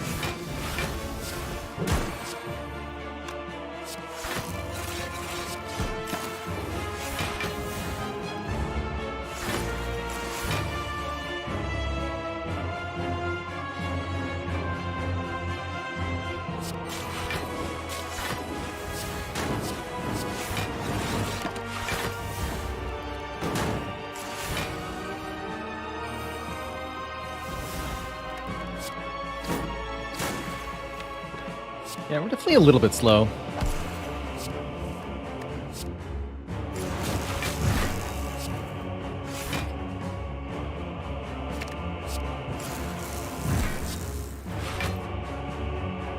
Second Darkness Plus would make a decent difference. Maybe that's what I'll upgrade in Act 4.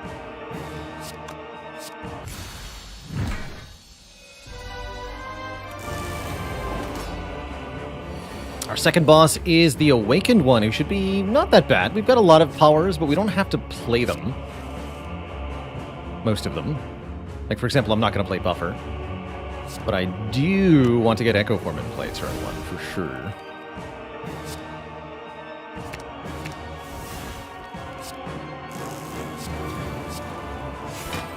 Let's go play this one. Stop there for the moment. 11 by 4 already, huh? Okay, perfect, actually.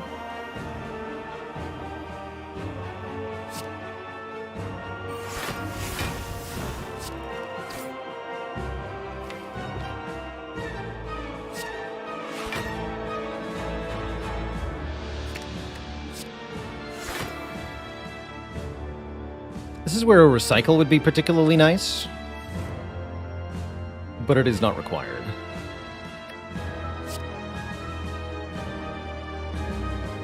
Go for it next turn, huh?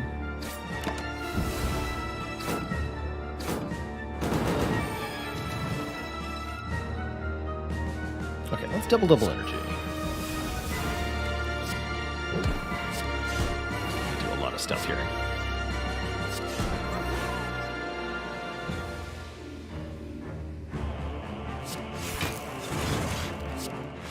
Seems rather effective.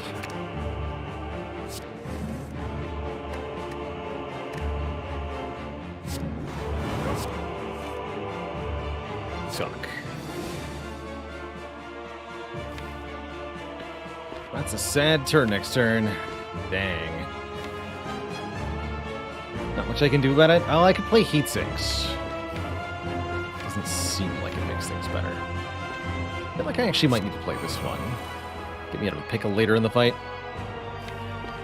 Alright, hit me with your worst awaken one. That's not bad. In fact, I full block. Good talk.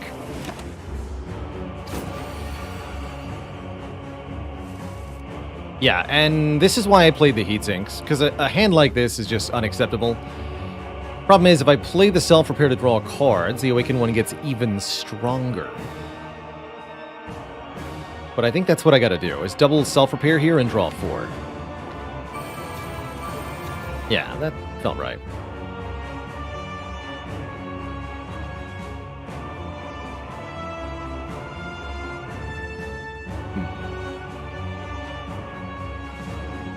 Got Malaise would be good here. Defect finds a way.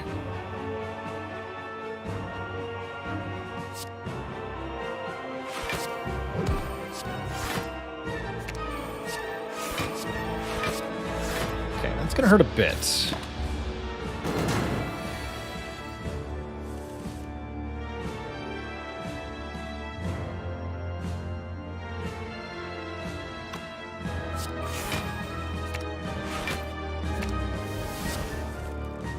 Card manip. Good stuff.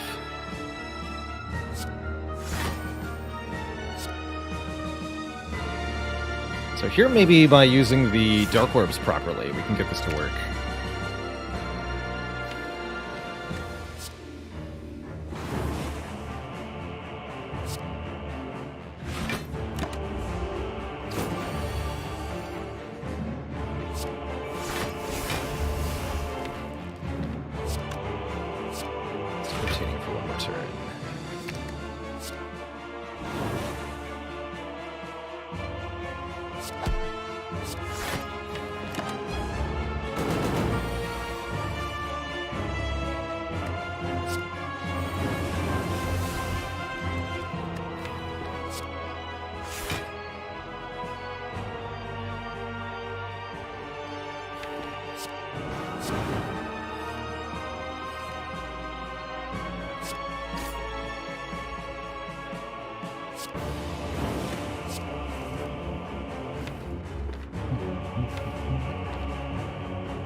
Alright, let's just go Doom and Gloom. Now we can play the powers.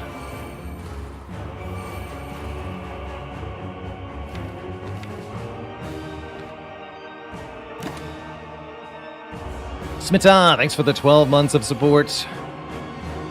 Much appreciated. Much obliged.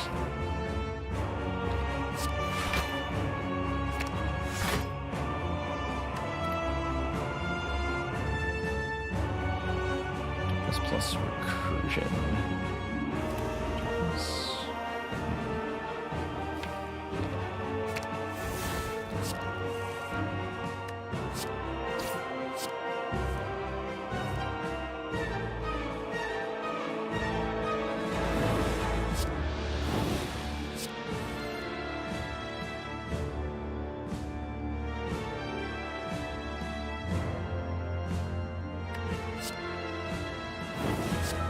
Close enough.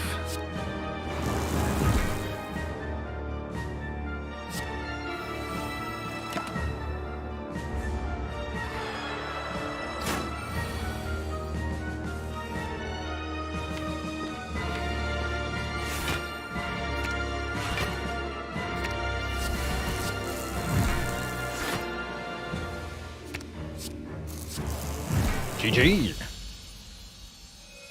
We're back to full health as we go into Act 4. Pretty dang good. Two thump, two thump, two thump. A deep pulsing dread can be felt throughout the room. Is this the heart of the spire, the source of all this energy?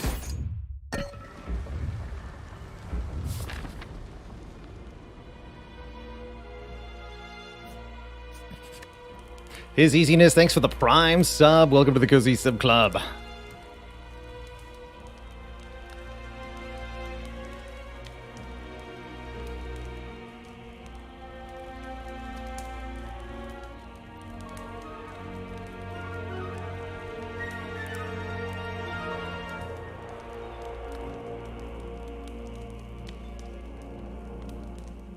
Bunks, did you hear about the defect that tried to cool their processor with chunks of beef?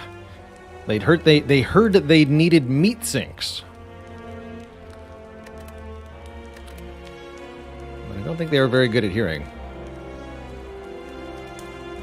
Okay, I am going to upgrade the other Darkness into Darkness Plus to try to improve our damage output for the heart fight specifically. We do miss out on orange pellets. Interesting. And a Dark Shackles, also interesting. Bummer. I want a Flex Potion or a Fire Potion? Not particularly. Not when I could remove a card. The Last Strike. Why would we want pellets in this deck? Mostly to purge vulnerable against heart, which is really not that big a deal, actually. We've got some other stuff we can do, after all.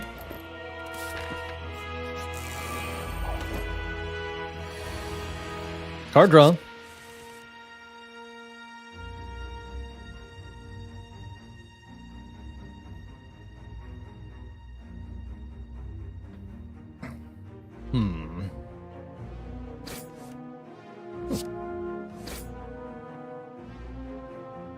So, a large amount of damage headed our way. We actually don't despise just tanking a little bit here, because we will activate the emotion chip after all.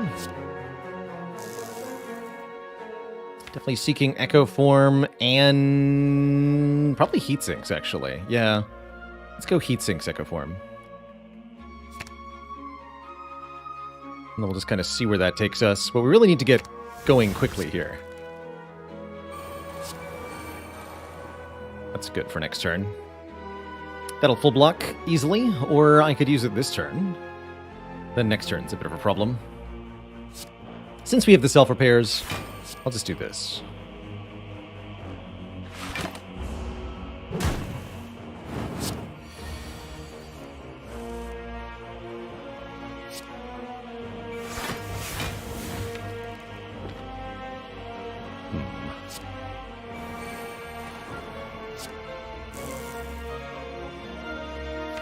Let's do that again.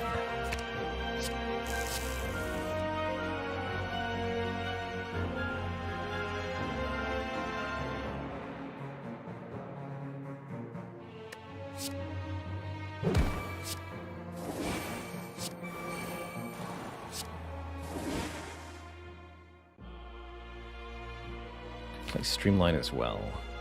Probably should.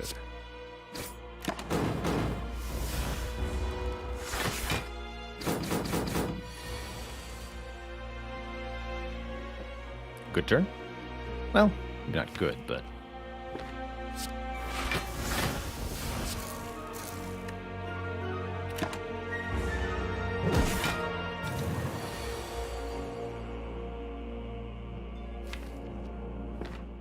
Double the Darkness? Double Self-Repair is pretty good too. Let's do that. Some card draw here.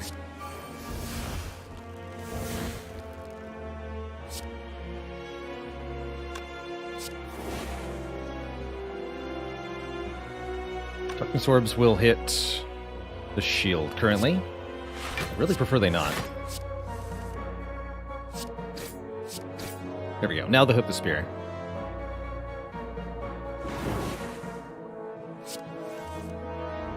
Remember, Dark Orbs always target the enemy with the lowest hit point total. Not hit points in block, not random. Enemy with the lowest HP.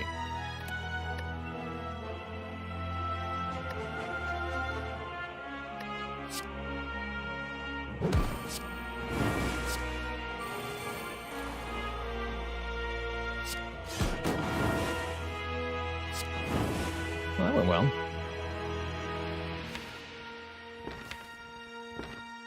Yeah, this fight went really well. Valentian, thanks for the 14 months of the Prime sub. Heck yeah.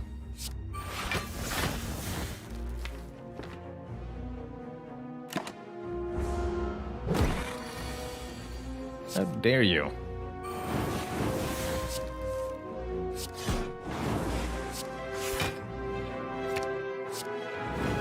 Yeah, if we can get some power, just what we have to do is make a lot of energy and then channel Dark Orbs and keep channeling Dark once we've got the energy with the Ice Cream. Fusion Plus is kind of cute, though. Dr. Droids, thanks for the Prime sub. Welcome to the Cozy Sib Club. But no, I have a Liquid Memories to use on the Meteor Strike, so that's what we're going to do. And that should be enough energy to get us started. 118 hit points and 3 chunky algorithms. And a sweet buffer play. Take Purity here.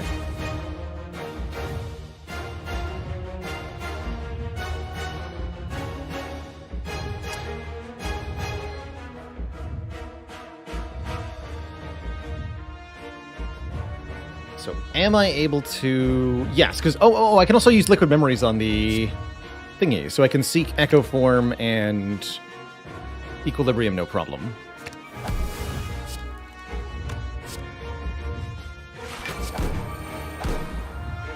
And because I took that damage, we get bonus energy next turn. So it is the big attack first.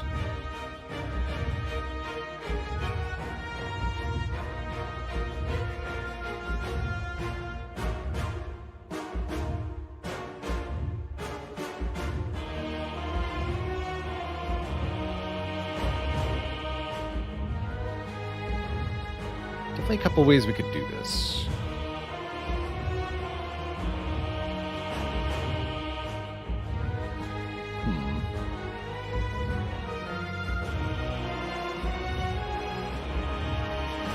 Double buffer doesn't actually work.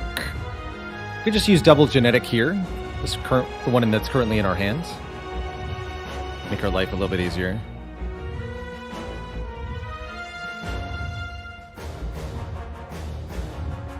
I could double recursion. Also an odd option, but workable. Get more energy that way. I think I'd rather just block the Beat of Death. With this. For the next fight. Now, it's double genetic to block all this Beat of Death. Alright, there's a good purity. We can get rid of Slime, Defend. These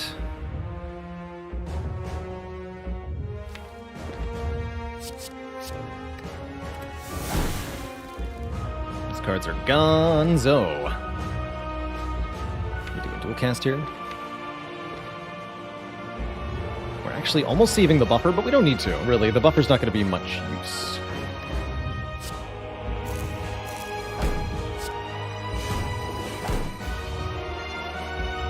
Rather have the energy, I think.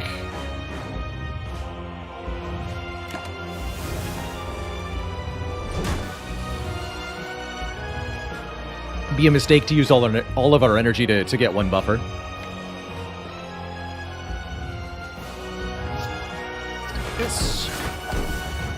This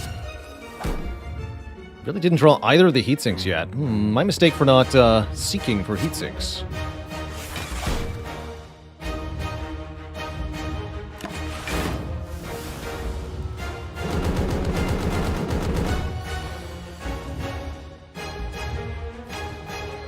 Alright, here we go.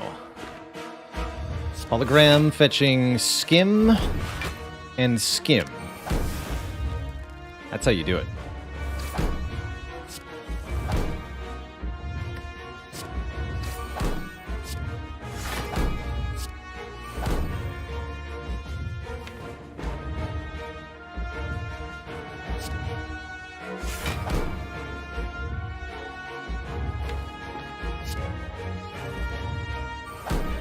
So we're going to Meteor Strike, and now we start playing Darkness Pluses. Darkness, Hologram, Darkness. This is already 24.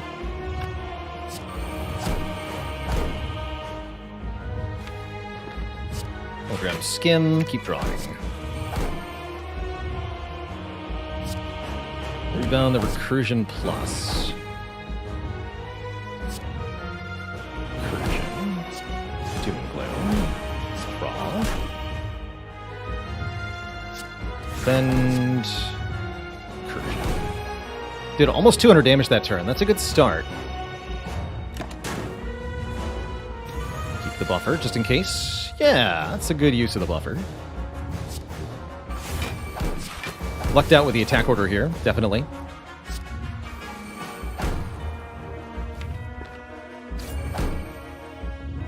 Sure, I'll dual cast this one. Damage now is better than damage later. We're low enough on energy that... Oh, I meant to use the Liquid Memories on that Meteor Strike. That's why we're low on energy.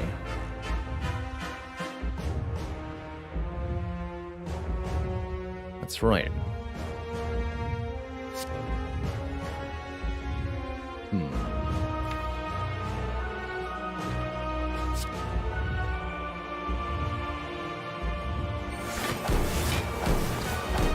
Just using the Dark Orbs like like they're lightning? No, we're trying to specifically build up a big one and keep using Recursion on it.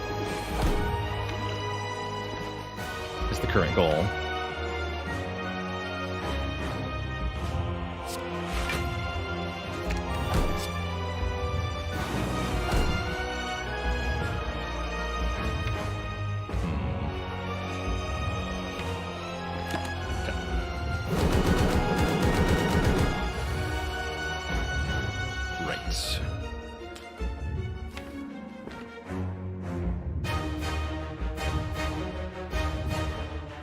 Mistakes have been made.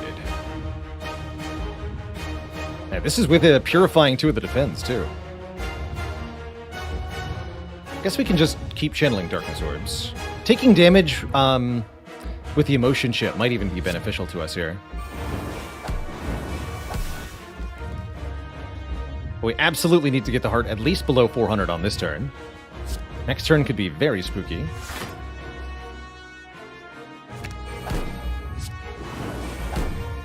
I want to retain things. Yes. Need to be able to survive next turn. 50. Okay, next turn is 7 times 15. I'd really prefer if we don't have to deal with that. Although it does look challenging with the current hands.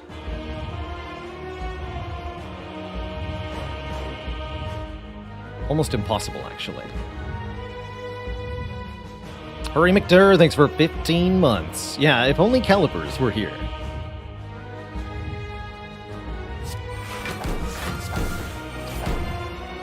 Beat of Death is now 3, extra problematic, but here we go. We can Meteor Strike, Liquid Memories Meteor Strike. That's what I wanted.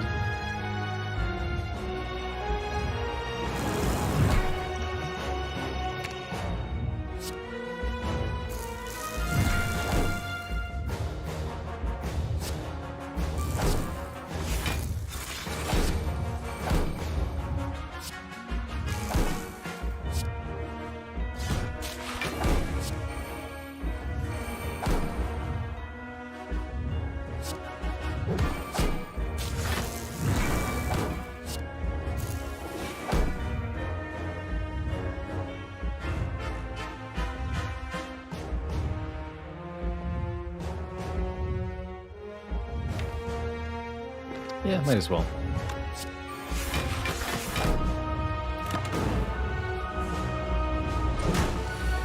Never didn't have it. Well, or did we, though?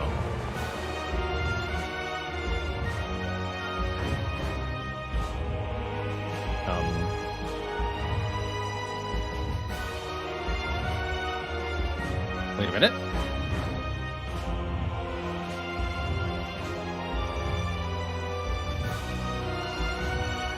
We did? Not if we double equilibrium, right? Yeah, we live. It's only 105. I thought for a second it was 120. I was like, oh no. But it's only 105. We're okay.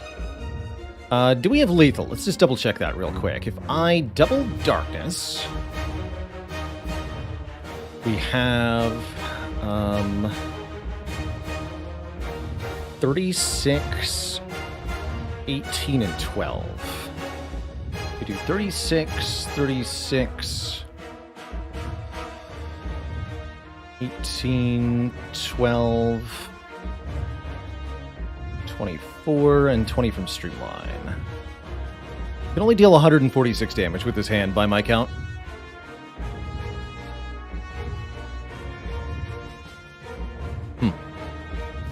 Okay.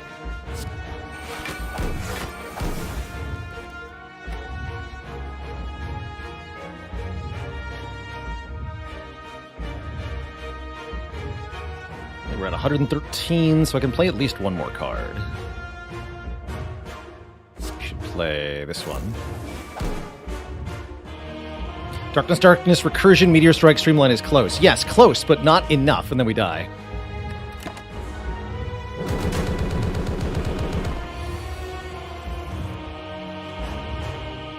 Here we go.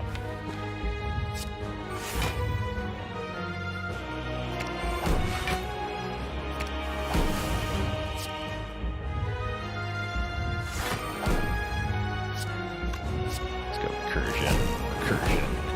Yeah, plenty of life to spare, no problem. Never had an issue in my life. Thanks for Streamline. Only need the one, after all. GG. Very GG. Look at all those masteries accomplished. Excellent work. Not even close. Good night to you, Plasma Wolf. GG.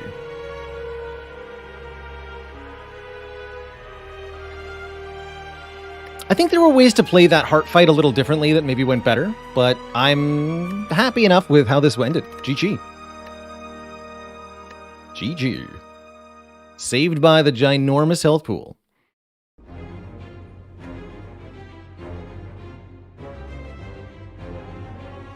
Uncle Istvan, congrats yourself on your first heart kill with defect.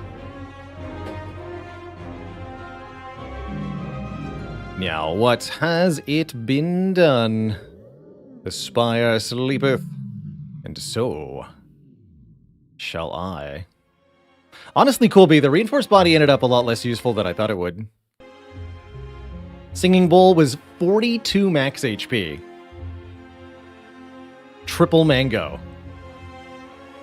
As for masteries, well, we got double Darkness, double Recursion, double Self-Repair, double Skim, and double Genetic Algorithm. So 4 different uncommons got mastered here. That's awesome news. Awesome, awesome news. Beautiful. Well, Twitch chat, I'm very, very happy with our Spire runs today.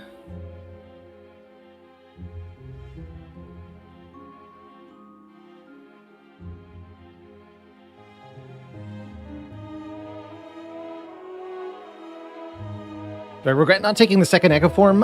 A little bit, yeah. We took the heatsinks, though? Well, no, the heatsinks were so important. I don't regret taking the heatsinks at all. Double Echo Forms, doubling, like, double Meteor, double Energy. We definitely could have broken the game a bit with it. But I don't regret what we did. What's my opinion on Just Lucky for Watcher? Have a run going where you picked up an early shuriken. Great with various relics. I'd say any 2 relics that work with it, it's awesome, suddenly. The whole point of the card is to essentially stack minor bonuses on it to make it better. So the more relics you have that interact with it, the more impactful it is. Great with kunai, shuriken, ornamental fan, any strength or dexterity that you can get. It's great with the third eye, the golden eye, excuse me, the golden eye that gives you extra scry. And there's a few other things that make it quite nice. I'm hoping to get a Silent Wristblade Prismatic Shard Just Lucky run. That's what I want.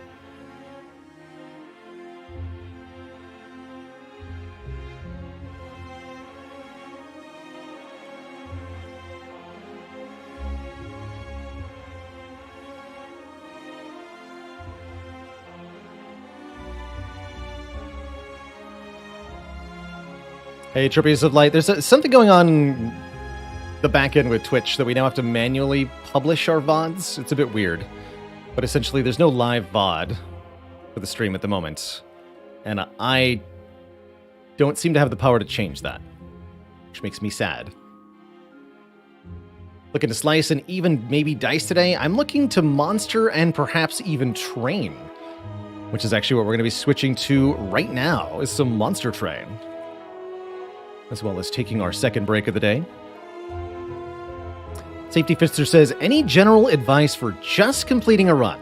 tend to get stuck around Act 3. So, a couple important beginner tips. First, and perhaps most important, sometimes you should skip the rewards that are offered to you after combat. Don't always add a card to your deck. My general rule of thumb is add 5 cards in Act 1 and then stop. And look for opportunistic upgraded cards in Acts 2 and 3. Some basic ballparks you're looking for. By the end of the game, you're going to need to block for about 30 block-on turns, and you want to be able to do 50 damage per turn, give or take. The easiest way to do this is to start out with cards that have decent base values, attack cards that you can upgrade, block cards that are pretty decent, and then stack bonuses from relics or power cards in order to what we call scale your deck up, in order to make it have a higher numeric impact than just the base values of the cards that you're playing. Other general advice: don't take too many events, although the question mark rooms are very tempting. In order to get your run actually started and functioning, you need card rewards that are going to give you cards to start winning fights. So you're at the minimum, your first 3 rooms in Act 1 should probably be combats to get some early card rewards. Let's see, what other bits of advice? Another pretty good general rule: take and upgrade the first area damage card you see. Anything that you see that says deal damage to all enemies, if it's the first one of the run, take it, slap an upgrade on it so that you have a way to deal with multi-enemy fights, as that can be a real problem otherwise.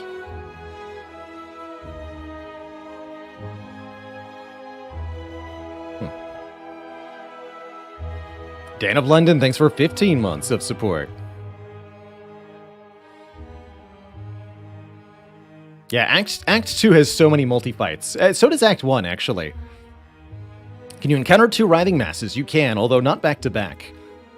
There's a 2-fight cooldown for regular combats. So after fighting a writhing mass, you'll have to do 2 combats that are not writhing mass. Then you can re-encounter writhing mass.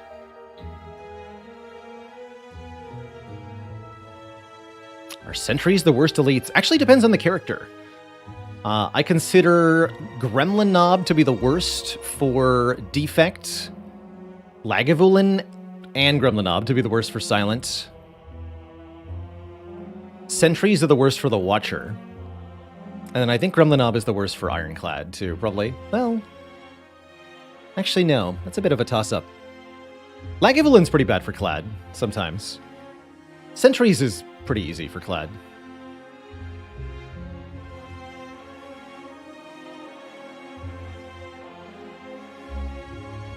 And I really like that the different characters have different matchups in the early fights. It's quite nice.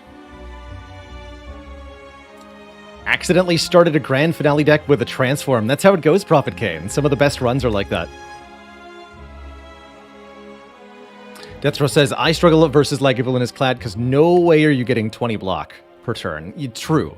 Very difficult to block Lagavulin. For Clad versus Laga to go well, you need to set up powers in the first couple of turns.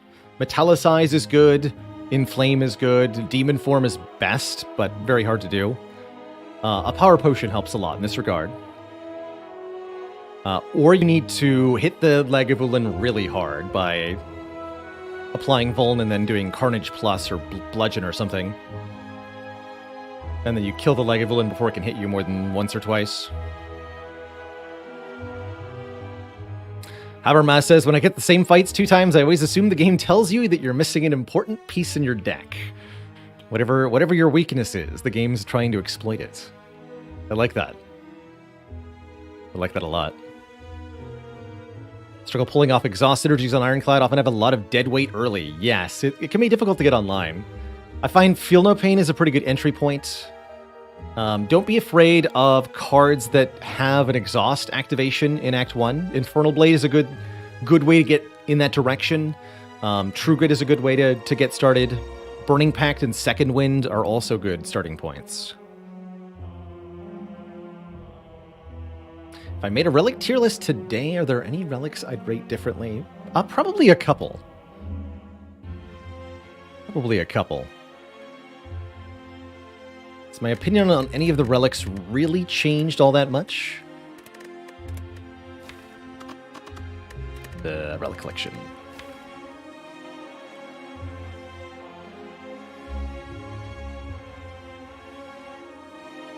I might lower some of the ones that I've rated really highly.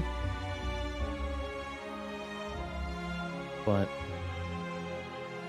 I don't think I've had a huge shift of opinion on any of them. Maybe Frozen Eye. If I didn't say Frozen Eye was amazing already, I would say it's amazing now. But I think I already said it was amazing last time. What about Duality? I still think Duality is better than Kunai for Watcher. It's like front-loaded Kunai.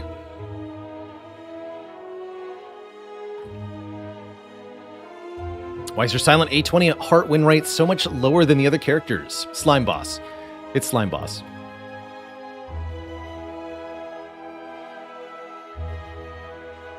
Specific relic that I like a lot, but others don't value very highly. I'm very much on the emotion chip train. We didn't use it deliberately that much last run, but it is stupidly powerful when well utilized.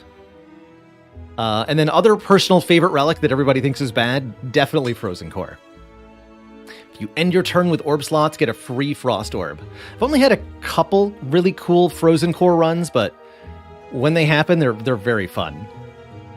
One of my favorite decks is to defect with Frozen Core, just like capacitors and consumes and defrags, but no actual orb generation.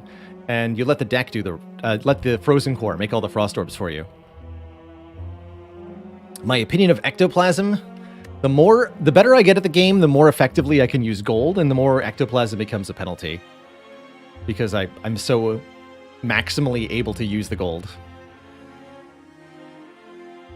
And that's the same with Sozu. The better I get at using potions, the more of a penalty Sozu is.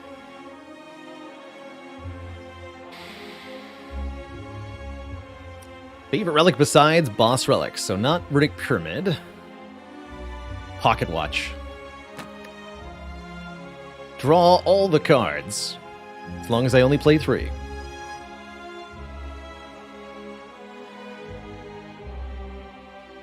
Or maybe Tough Bandages on Silent, which we have yet to see during our year.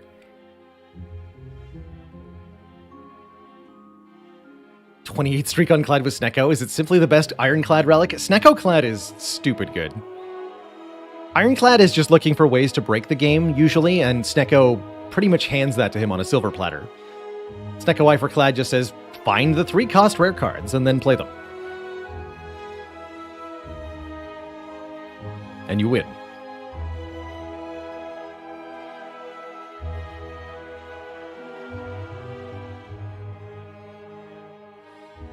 Is Vault Bomb a thing? Yeah, Walful, it is. It works.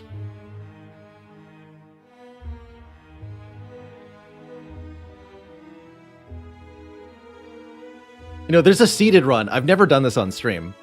But there's a seeded run you can play where you Pandora's Box swap into 8 copies of Vault, and the first relic is Stone Calendar. So you can just Stone Calendar every opponent on turn 1 by vaulting 7 times.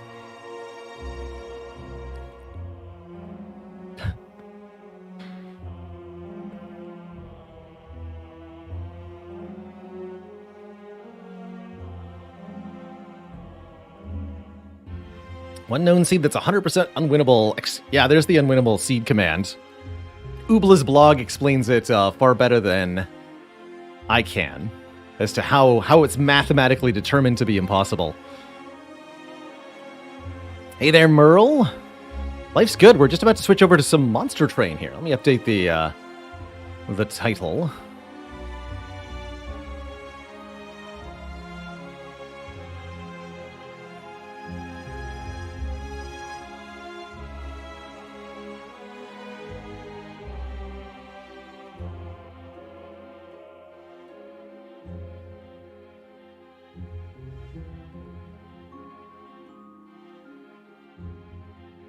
find much use for Sacred Bark outside of the obvious White Beast or Alchemize synergies.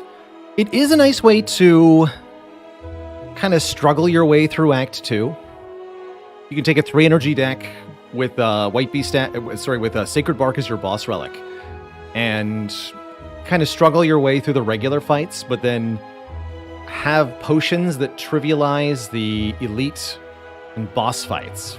Or maybe you get 4 strength or dexterity, or you get to do 20 damage to all 3 slavers on turn 1 with an explosive potion, or something like that. I've had a couple of runs that even though they seemed like they weren't strong enough for Act 2, because they had great potions that made the difference at key moments, they were able to keep going. And it can be enough to just buy potions at a shop so that you have more potions to use with Sacred Bark. Sometimes that's enough. About Burning Blood on Ironclad, a little underrated, Kringle. Heal 12 is really nice. Also, just like the Sacred Bark, you can limp your way through with Black Blood, rather. I assume you're talking about Black Blood, not Burning Blood. The 12 heal upgrade, boss relic. Just tank a bunch of damage in every fight, but heal it all back. Has also led to some pretty cool 3-energy Act 2s for me on Ironclad.